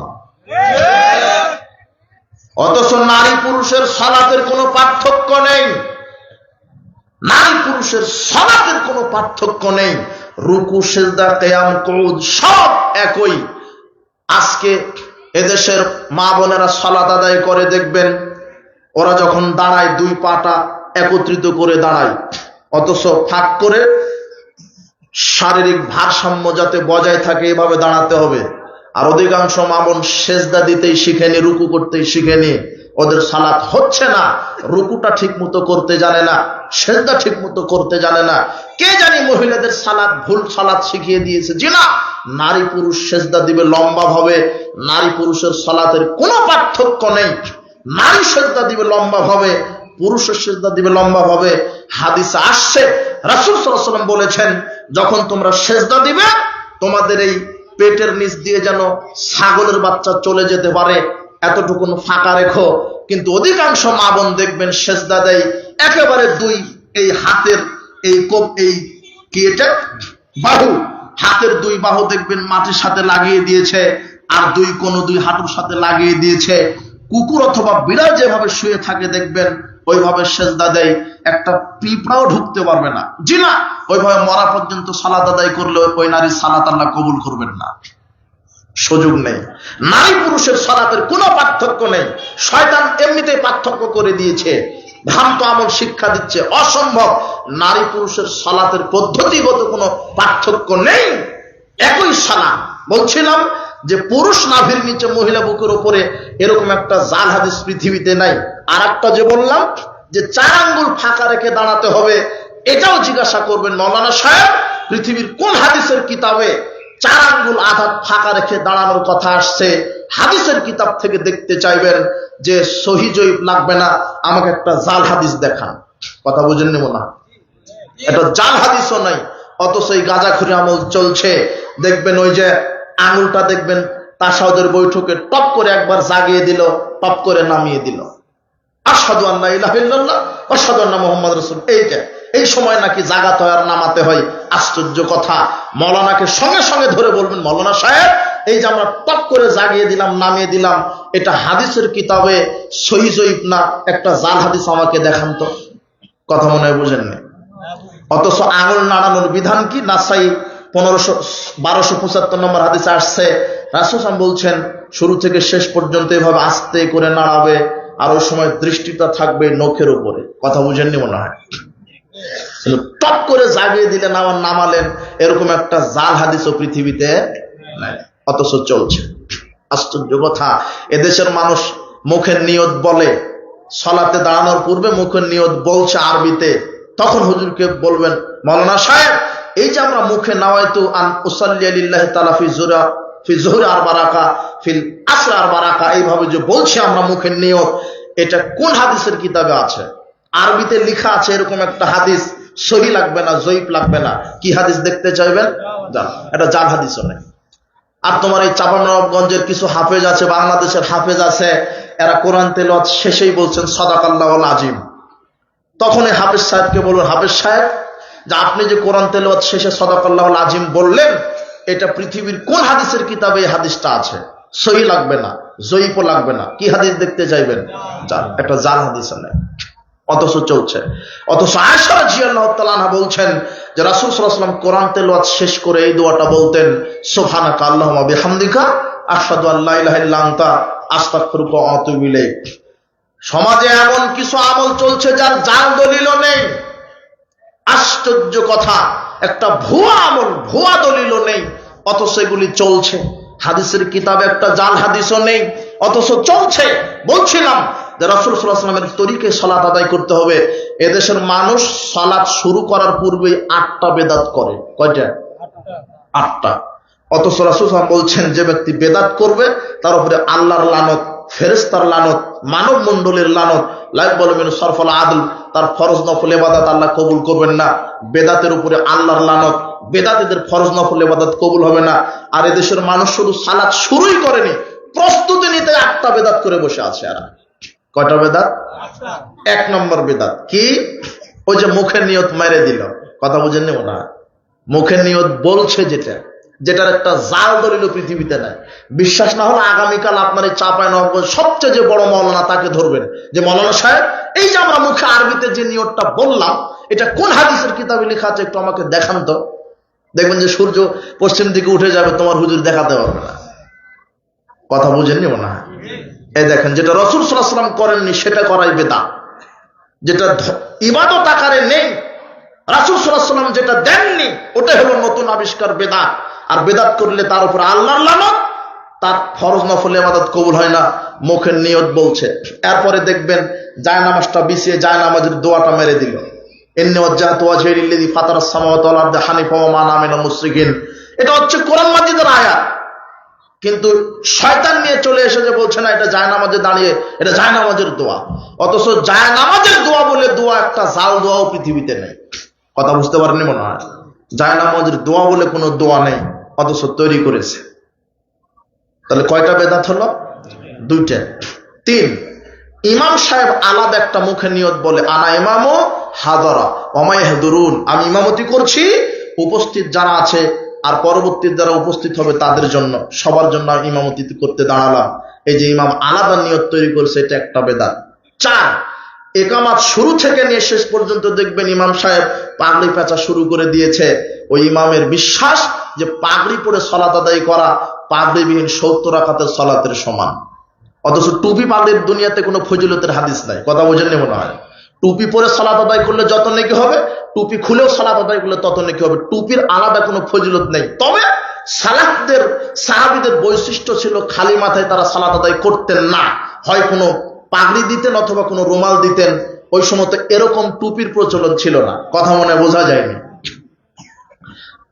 রাসূলুল্লাহ পাগড়ি পরতেন, সাহাবারা রুমাল দিতেন বা অন্য টুপির মতো কিছু দিতেন, খালি মাথায় সালাত আদায় করতেন না। তবে দুনিয়াতে টুপি পাগড়ির ফজিলতের ব্যাপারে কোনো ফজিলত নেই।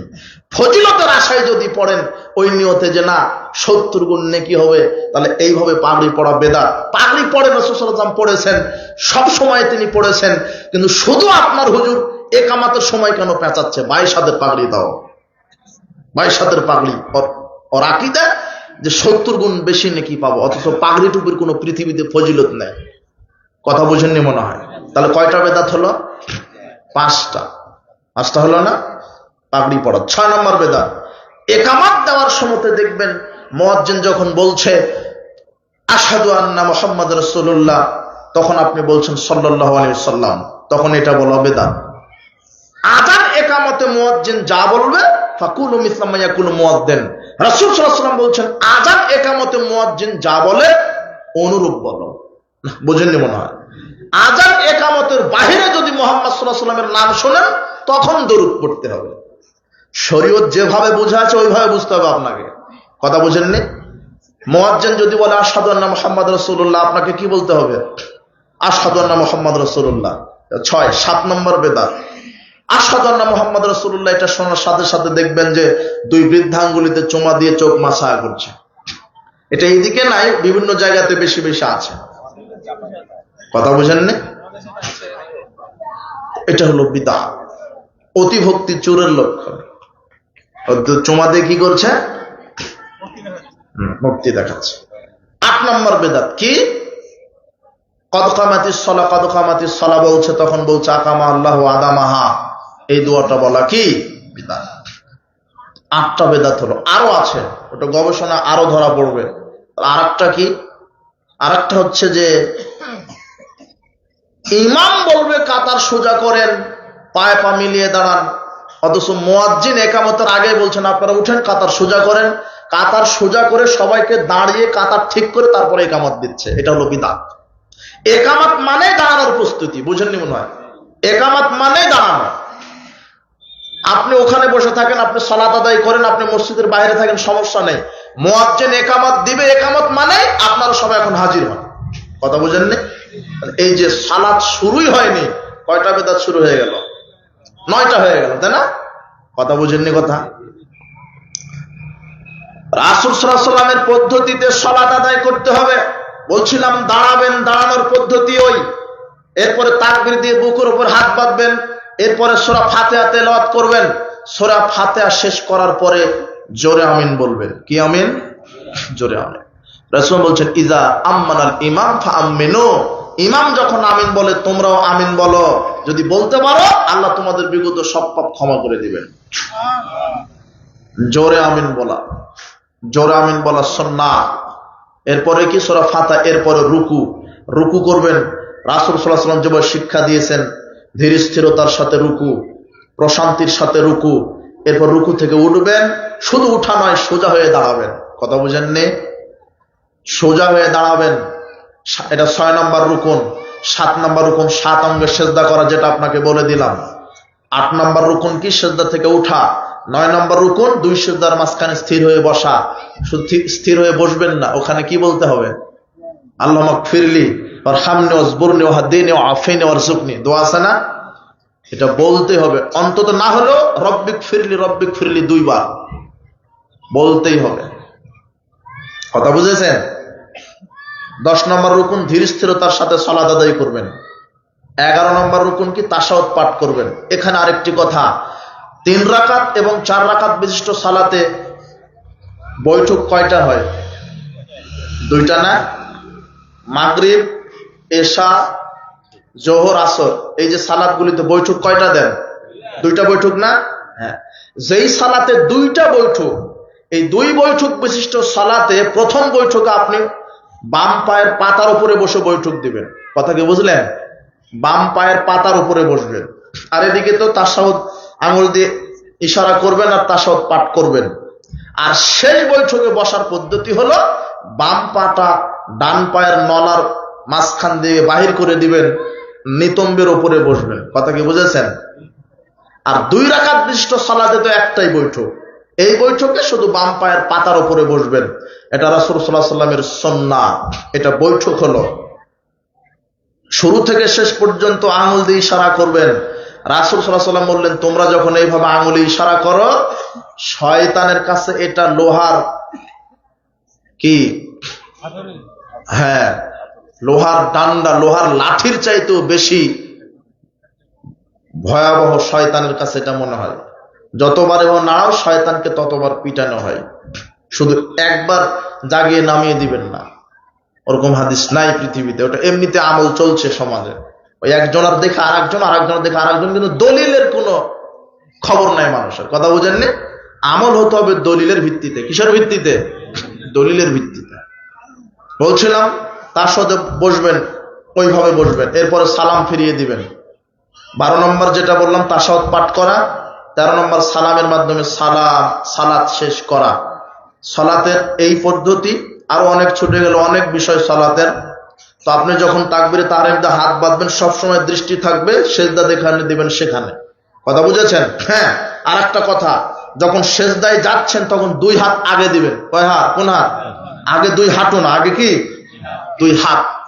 আবার 2 সেজদা দিয়ে যখন উঠতে চাচ্ছেন, স্থির হয়ে বসে মাটির উপরে ভর দিয়ে উঠবেন। কথা বুঝেছেন? এই 2টা হাদিস আবু দাউদের 840 এবং 823 নম্বর সহিহ বুখারীর। রাসূল সাল্লাল্লাহু আলাইহি ওয়াসাল্লাম যখন সেজদায় যেতেন 2 হাত আগে দিতেন, আর সেজদা থেকে যখন উঠতেন তখন 2 হাত মাটিতে ভর দিয়ে উঠতেন। আমাদের অনেকে কিন্তু ওই হাঁটুর উপরে ভর দিয়ে উঠে, তাই না? না, ওটা সুন্নাহ সম্পন্ন হচ্ছে না। আমার সালাত রাসূলের সুন্নাহ অনুযায়ী হতে হবে। কথা কি বুঝেছেন?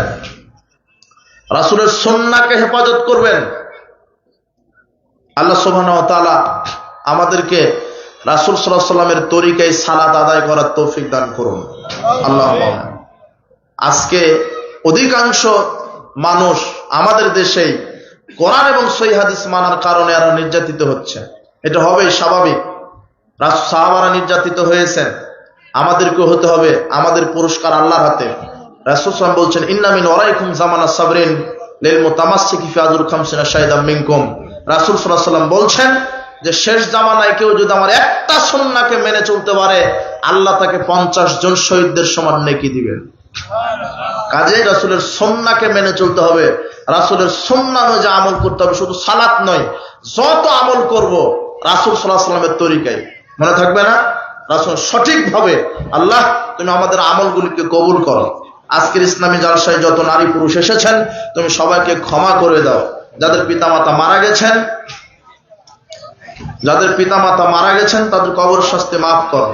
যাদের পিতামাতা অসুস্থ তাদেরকে আরোগ্যতা দান করো। আমাদের মধ্যে যারা অসুস্থ, আল্লাহ তুমি আমাদেরকে সুস্থতা দান করো। আল্লাহ আমাদের চাকরি, আমাদের কৃষি, আমাদের ব্যবসাতে তুমি বারাকা দান করো। আল্লাহ তুমি আমাদেরকে সুস্থ দীর্ঘ নেক হায়াত দান করো, এবং এই দীর্ঘ নেক হায়াতে যেন তোমার সঠিক আকীদা আমলের উপরে কায়েম থাকতে পারি। মৃত্যুর সময় সঠিক ঈমান নিয়ে যেন কবরে যেতে পারে, সেই তৌফিক তুমি দান করো। সুবহানাকা আল্লাহুম্মা ওয়া বিহামদিকা আশহাদু আল্লা ইলাহা ইল্লা আনতা আস্তাগফিরুকা ওয়া আতুবু ইলাইক। আসসালামু আলাইকুম ওয়া রাহমাতুল্লাহি ওয়া বারাকাতুহু।